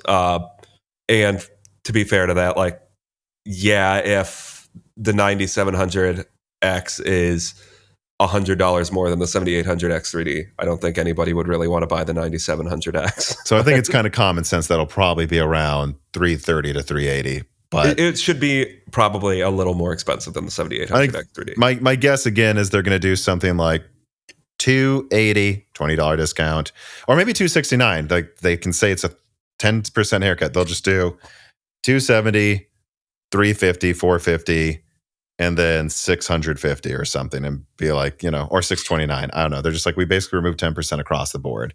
But I kind of doubt it's at the very bottom for each one, like $250, $330, just because of stuff like this. QH Freddy writes in and he says, when Buildzoid was investigating the Intel instability issues, he found on some boards that the vendors had been setting wildly out of spec load line settings, among other things. Considering the fact that these settings are very strictly defined in Intel's documentation, rather than being open-ended like the power limits, do you think it's entirely fair to say that Raptor Lake stability issues are exclusively an Intel problem, not something that is exacerbated by out-of-control motherboard OEMs? I think exacerbated, right, adding insult to injury, sure, OEMs get fault, but we're not seeing this with AMD. So I can't help but think that Intel let them run wild so that they could look competitive in reviews against a Zen 4 that in most scenarios is actually faster at everything. The only way you beat a 7950X with a 13900K is if it's using double the energy and it breaks. And that's why they did that. To me, this more looks like Intel is kind of trying to have their cake and eat it too, where they have their official spec, but then they don't really care when their partners go out of those specs because it makes them look good, or them look, I shouldn't say good. It makes them, from their perspective, look better, even if the power usage is out of control. And then once things start going wrong, they can just throw their partners under the bus instead of, taking the blame for, don't go out of this spec, wink, wink, nudge, nudge. Yeah, it'd be really good to throw vendors under the bus right before X870 launches. Part DBN me writes and it says, why did Intel recently put so much emphasis on Lunar Lake while seemingly leaving Arrow Lake as an annotation at the end of their presentations? My expectations for Intel now is pretty low, but I'm afraid Arrow Lake is going to find a way to disappoint hard. I mean, we'll see. I still think there is a real chance here that Arrow Lake sandbagged a little bit by Intel. Like you could see a situation where they showed off the performance of Lion Co, but it says in Lunar Lake. What if the Arrow Lake version boosts higher, actually has another 5% IPC above it? It actually maybe gets to 20% or more IPC. It ties Zen 5 or beats it by a little bit. I think that's possible. But I also think it's equally likely that it is worse, because also if you look at the Lunar Lake slide, by the way, Dan, it says like 25% more efficiency or so. I don't remember what it was. Maybe it was more of Lunar Lake over Meteor Lake. And it shows a power curve without labeling the X and Y axis at all. But it's clear that at the bottom, like near 15 watts, Lunar Lake's going to be a lot more efficient than Meteor Lake. And then at the top, it said 10% more. So I'm like, well, wait a second. Is that 30 watts? It's only 10% more efficient. If Arrow Lake, is it only going to be 5% more efficient at 150 watts? We don't know. I could see it going either way. But at this point, I think clearly compared to the rumors from a year ago, where you had the usual suspects saying it's going to have like a 40% IPC increase, it's not going to come close to that. It's pretty clear to me at this point. Yeah, the whole thing with it, maybe they're sandbagging with Arrow Lake. I don't know, that Compute X keynote from Intel this year.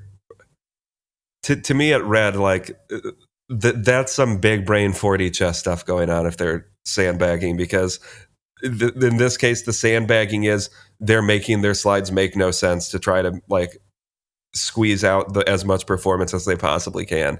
And I don't know, maybe that's the case, but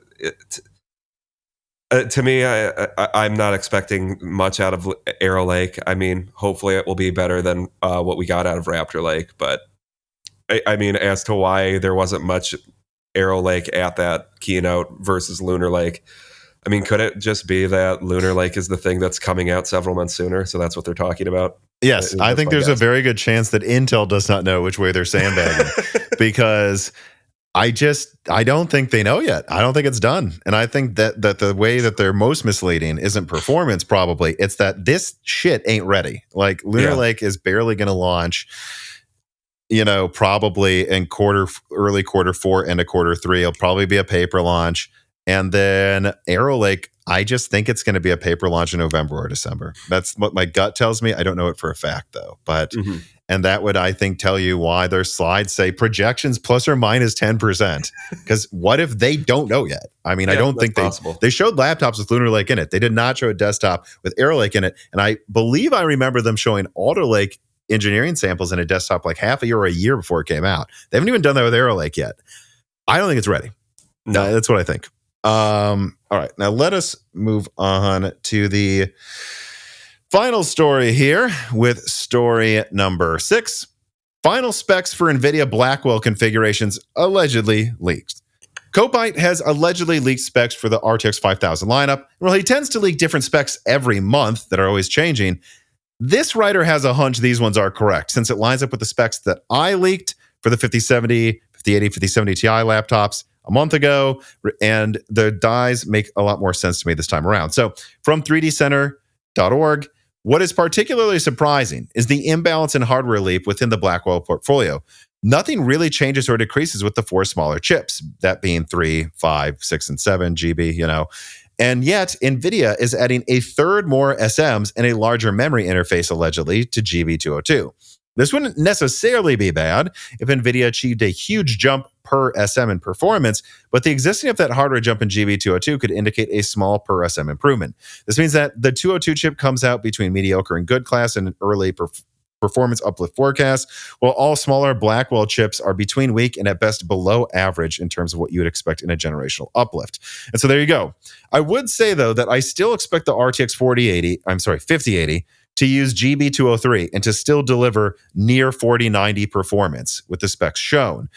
You see, if the 4080 Super is only like 25%, 20% behind the 4090, consider it still looks like 203 will get 5% more CUDA cores than what 103 got before, and that if it has 10% higher clocks, which I think it will have higher clocks, 1.1 times 1.05, maybe a bit better IPC, and then GDDR7 that will give it what, 30% more bandwidth or something, 40% more? Think about that, people. Over 30% more bandwidth, probably 15% more compute, average it out. I think it's going to tie the 4090 overall in gaming, even with these specs. But yeah, besides that, I think you should probably expect 15 to 30% performance uplifts for every tier below it. The other one will be about a 30% for the 5080 over 4080 Super. And then the 5090 is just wildly stronger. Yep. I think that's very likely. Why? I mean, I guess I don't know what you think the 5090 based on those specs looks like compared to the 4090. Like what? Probably 60% stronger, or do you think more? Let me look at it again. So we're getting 33% more SMs, or I guess that's 33. That's GB102. Not GB202 compared to 80102. So we don't really know how many SMs that will translate to in the end product. So I guess it's really actually hard to speculate. But I mean, I guess 50 to 60% stronger. But assuming it clocks faster, which I think it will, and then you add into the fact. So yeah, I think you're looking at about 50% more compute gaming, whatever you want to call it. Because gaming is not compute, but the core side improvement for gaming, I think will be around 50%. But then if you look at like 512 divided by 384. Or even just let's do 448. Like, let's assume, and I kind of think they're going to do it. They're going to give it 28 gigabytes of RAM, so you don't get 32 gigabytes in a gaming card. But, and then we multiply that by like even the slower GDDR7. Yeah, I mean, that's 60% or more bandwidth, even if they don't push it hard. So if I add that, 0.333, 5 by 2. Yeah, I think so. I think it. Here's what we don't know, though. I suspect. Yeah, I do suspect they'll cut it down a decent amount. So I'm expecting about a 50% uplift. But, as usual, I'll call it 40 to 60. And look, if they use the fastest GDDR7 with a 5090 Ti in the full die, I think it could get to 60, 70% uplift. But I think that would need the fastest, the full bus, and to be clocked really high. I think what you're going to probably see is a 40 to 55% uplift, though, for what they will call the 5090. Yeah, and then, like you said, the 5080 looks like it'll be slightly stronger than the 4090, probably. And then actually just the rest of the lineup just really won't be that. It seems like a relatively modest increase in performance, which I guess for AMD is probably good, because that might mean that Navi 48 really ends up still being like the third strongest or fourth strongest card on the market. Like he'll be next to the 5070 or something, maybe. Yeah. So, I think that bodes well for AMD, just given that Nvidia might really go for the performance crown this time around, but everything below it is going to be significantly weaker. I also want to point this out, too. If we assume the 5090 is 45% faster than the 4090, and then the 5080 is 20% faster than the 4080 Super, 1.45 divided by 1.2 becomes 21%. That also seems like they've made it less insane, the performance difference between the 80 and 90 next gen, which also leads credence, in my opinion, to kind of a balancing out. And then, so you'd see the 5090 like maybe 45, 50% stronger than last gen's 4090, 5080 trading blows with the 4090. And then if you add 20% to all of them, I mean, it depends how they decide to cut everything down. But yeah, I mean, you'd probably see the 5070 with 12 gigabytes probably again be about a 4080 Super for $600 or something, and sounds about like what they would do to me. So this is a very believable leak to me. Yeah, and I don't know. Seeing all of this stuff, all I'm hoping is that, gamers get what they want to an extent, and there's somewhat of a rebalancing of price performance, because I think that's really what people care about more than increased performance, more than anything right now, with the exception of the 30 insane people that want a 5090. Well, I will say it will be better price performance for sure. I mean, I think the die size, it's more like a 4080 die size for the 5080. And so I think it'll be like $1,200 instead of $2,000 for 4090 performance.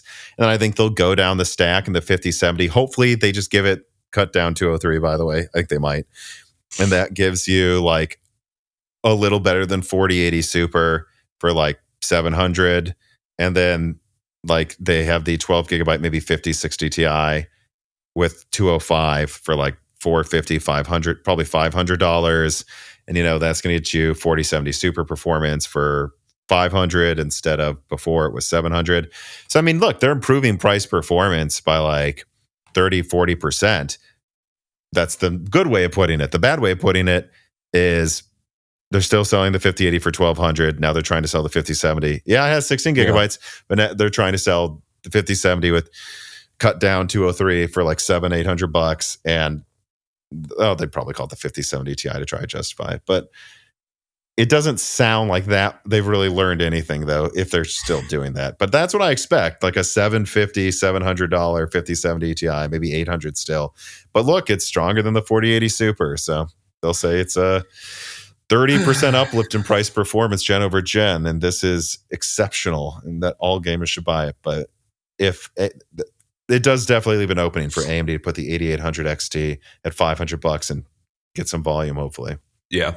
Bfish36 writes in and says, in light of recent leaks about the Blackwell mobile series, what have you been hearing? Well, I put it out, he says, please tell me I'm interpreting this wrong, but it looks like 3 cards For the 80 to 90 have 12, 16, and 16. And then the 3 cards for the 60 to 70 still have 8 gigabytes. This seems on brand for NVIDIA, but how much can they continue to give mid-tier laptop buyers the middle finger?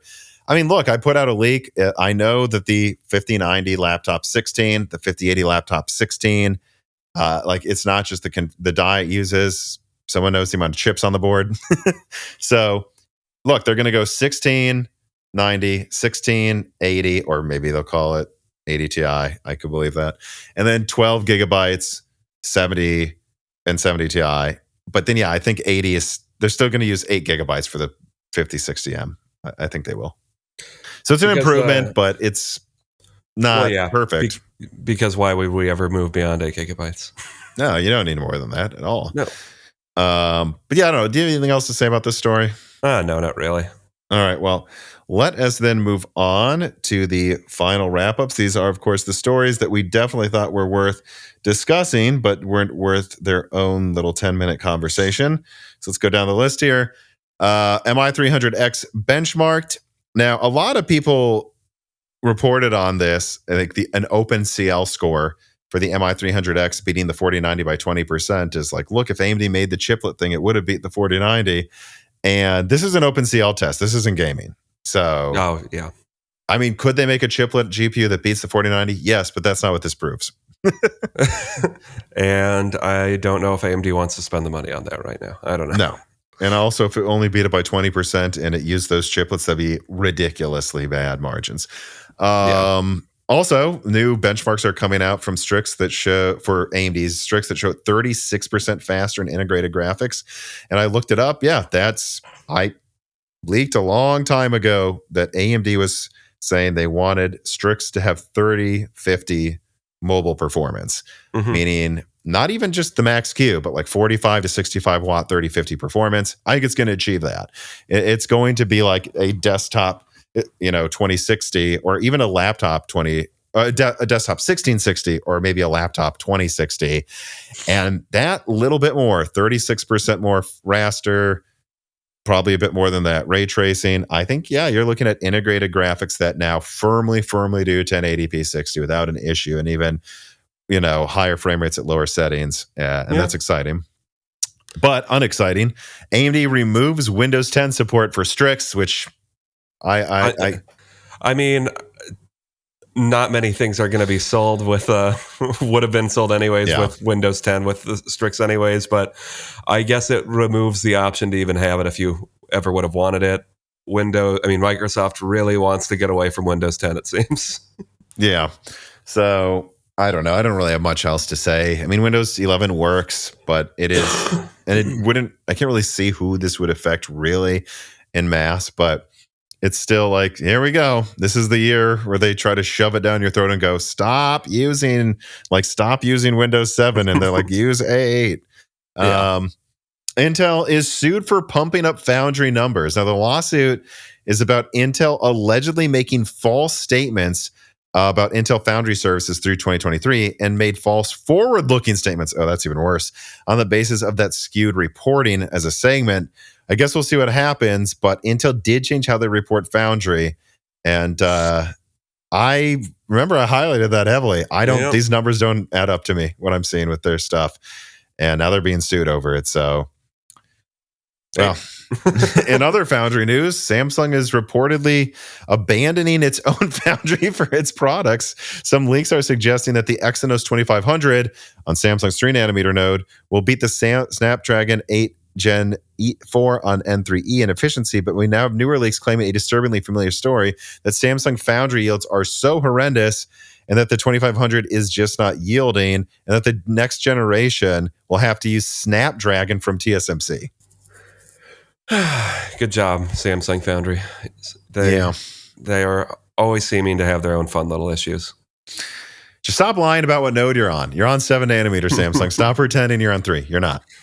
God King Jensen Wang writes in, it says, is Intel's Foundry Direct Connect keynote, in their keynote at the 55-minute and 24 seconds mark, Stuart Pan says, we like that because we're sort of an underdog in all of this. How long after that presentation do you think he was fired due to calling themselves an underdog instead of a market leader? I don't know if they are an underdog in Foundry because of Samsung at this point. I think they're clearly getting better than them. So, Yep. I don't know. I think there's a funny note there, though. And we've mentioned it a million times already.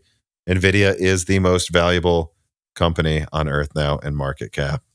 We did it. We did it, hardware nerds. All right. Well, I don't have anything to say about that, but let me move on here then to the final reader mails. AI Meable Chief writes in and says, could Nvidia theoretically do a better job of making an x86 CPU than AMD or Intel for that matter? Theoretically, yeah. I mean, they have a lot of money. I'm sure they could cook something up.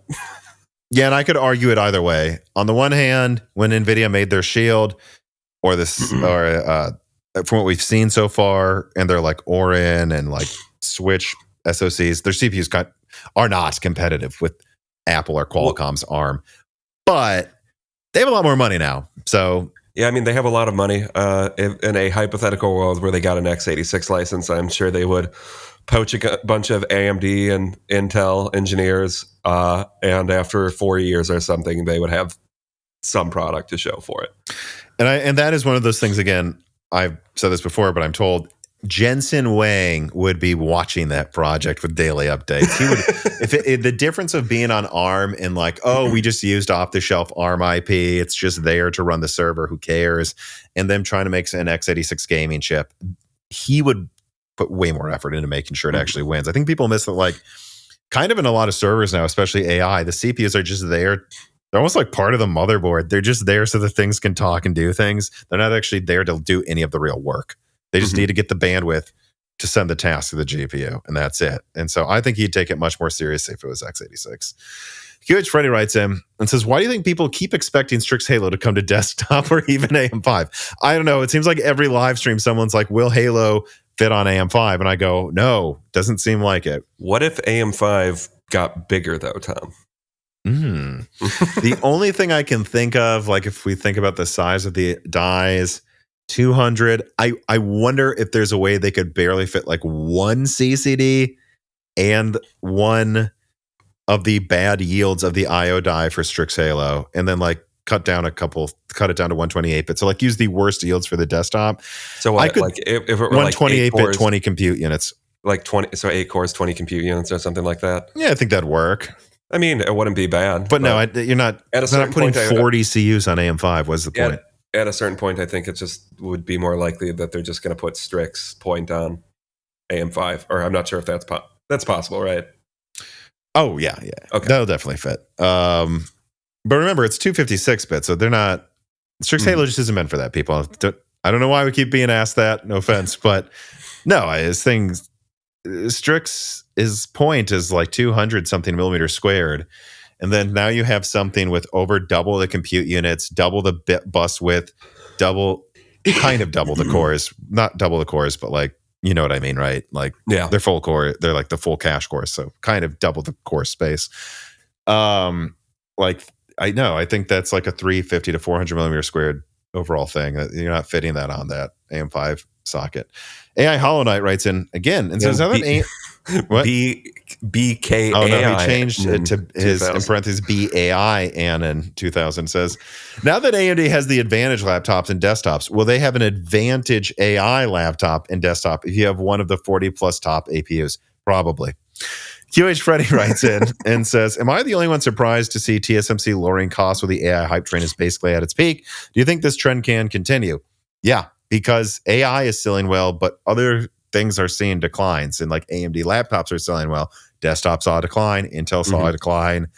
And also don't forget that like a lot of this is like TSMC doubled their capacity over the past whatever years. So they've overbuilt. And I've heard a lot of industry analysts and veterans behind the scenes that I talk to say that they think they've built too much capacity. And that's a lot of the reason. Like, yeah, the AI hype train's there, but other things are declining. They double capacity, still too much. AI Meal Chief writes in, wow, quite the star of this episode.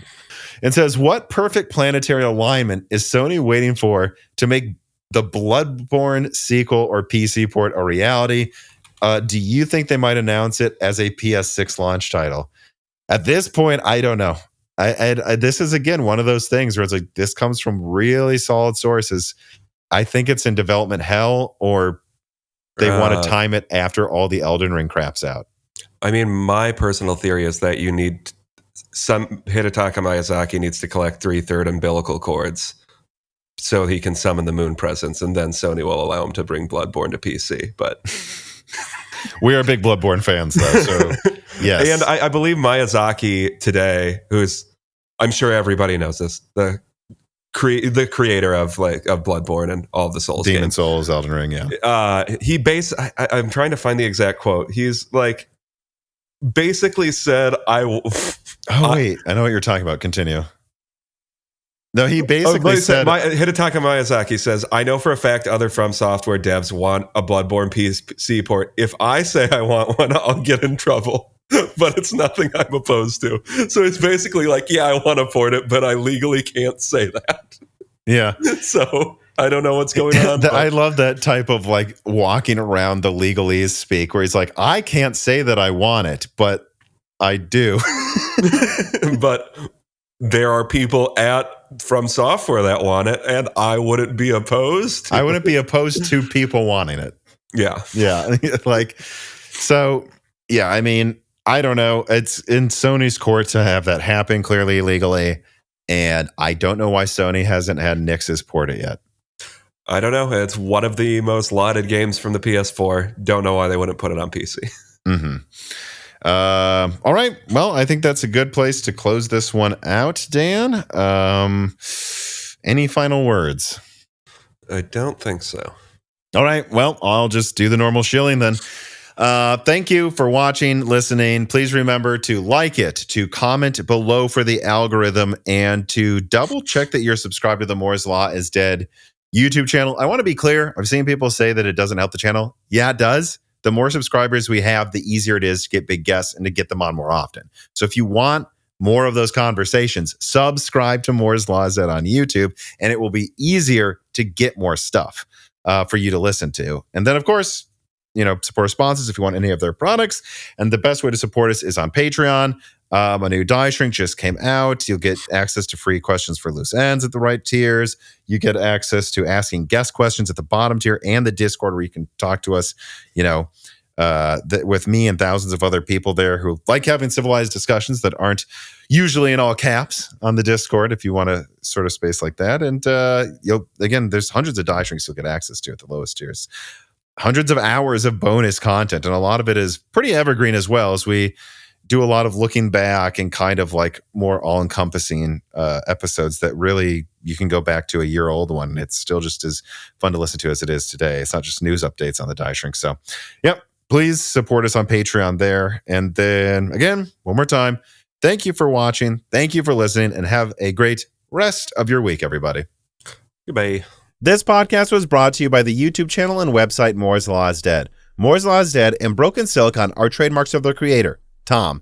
That guy is me, and I am indeed the creator, editor, writer, and showrunner of Moore's Law is Dead podcasts, videos, articles, and other media. However, it's not just me. Moore's Law is Dead is a team, with Broken Silicon co-hosted by my brother Dan, audio editing by Gerard Cortez, renders being done by the industrial designer Jean-Philippe Clermont, and special assistance is also provided by Carbon Cry and Kerry No Sugata as well. Find all of our information at www.mooreslawsdead.com on the About/Support page in the event you do want to hire me for consulting work, hire Gerard for audio work, hire Jean-Philippe for industrial design work, or you're interested in working with Carbon Cry or Kerry No Sugata as well. You can also find our long-term sponsors on that page if you want to show them some love for putting food on our tables. Or you can also mail us some love. You can send letters or hardware donations to the following address: Moore's Law is Dead, P.O. Box 60632 in Nashville, Tennessee, zip code 37206.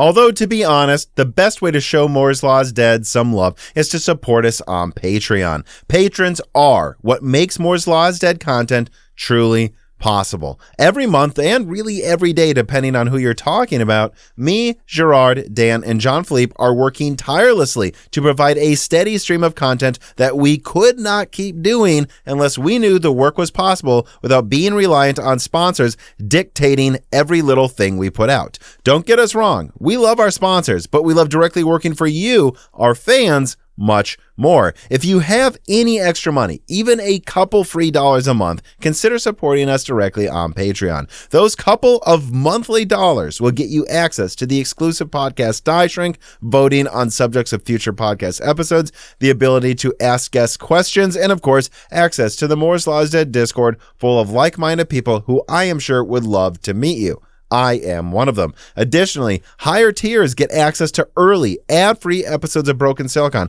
the ability to ask questions in all Broken Silicon episodes and Loose Ends live streams ahead of the recording, and the entire back catalog of Moore's Law is Dead podcasts, in addition to having thanks in the credits of videos and podcasts depending on the tier, with other perks available as well. And hey, if you cannot afford to support us directly every month, please do share Moore's Law is Dead videos and podcasts with friends and family, and on social media and websites like Reddit, and give Broken Silicon a 5-star review on Apple Podcasts or your preferred podcast app of choice. All of this does really help us so much. But like I said, this podcast would not be possible without the patrons directly providing predictable and reliable support every month. And so now it is time to give a personal thanks to the greatest of the fans. The following supporters are at the 10 gigahertz or higher supported levels: Brad Medlin, Drita Foles, Z Jits, Daniel D, Aaron Close, Jen Renner, Deke, Nicholas Buckner, Daniel Hyde, GZ Ziggy, MJB1, Hard4Room.com, SNES Chalmers, Jem Ferreira, Falcon Malev, Jansen Wang, Gregory Sackerstar, Castro, Evan Dingle, Chris Trich, Compressed Earthblocks, 3DS Boy 08, Halbuma, Shredberg, Toka, Greg Ronchek, Holden Mobley, Sammy Malas, Benjamin Cannon, Jonathan, Jordan Simkovic, William Leak, The Boss Haas, Blake, Franco Frederic, Jake Dude 23, Jake Martin, Zicky, Stefan Hart, Meat and Pork, Tim Robb, Ian Clifford, Chrysantine, Travis Gooding, Christopher A. Butler, Mad, Zutsu Taylor, Stephen Coates, Neithra Zink, Michael McGee, Greg, Patty Cakes, Amiable Chief, Tommy, Mark Mitchell, I Should, Mark Raidmaker, James Anderson, Cole Addict, Judson N, Cameron, Wesley Sager, Henry Shang, Michelle Bell, D31337 Antics, Hexapuma, Reginald Ari, Teak Autumn, Jamie Witters, Jeff Sedler, Loophole 35, Windstar, GSMMH, James I, Raider, Corey Leonard, Little Germany, Shay, Milton, Pulse Media, Melodic Warrior, Dave Schultz, Mac Daffy, Stephen Dick, Chuck Glidden, Brett Jones, Mai Sharona, Austin Haggerty, Justin Bustle, Joe Foot, Brian Scanlon, Wen Wang, Hardland, Slushball, Jansen Angima, Joseph Kelly, Himsick Gung, Tails 2299, Me Val Verga, John Sisyphos 7771, The Forbidden Juice, RB Racer, AC Brian Wright, Michael Cozy, Dr. J Mad, Alex Vega, Freedy, John Swin, Jola Martina, Kikam Elbergun,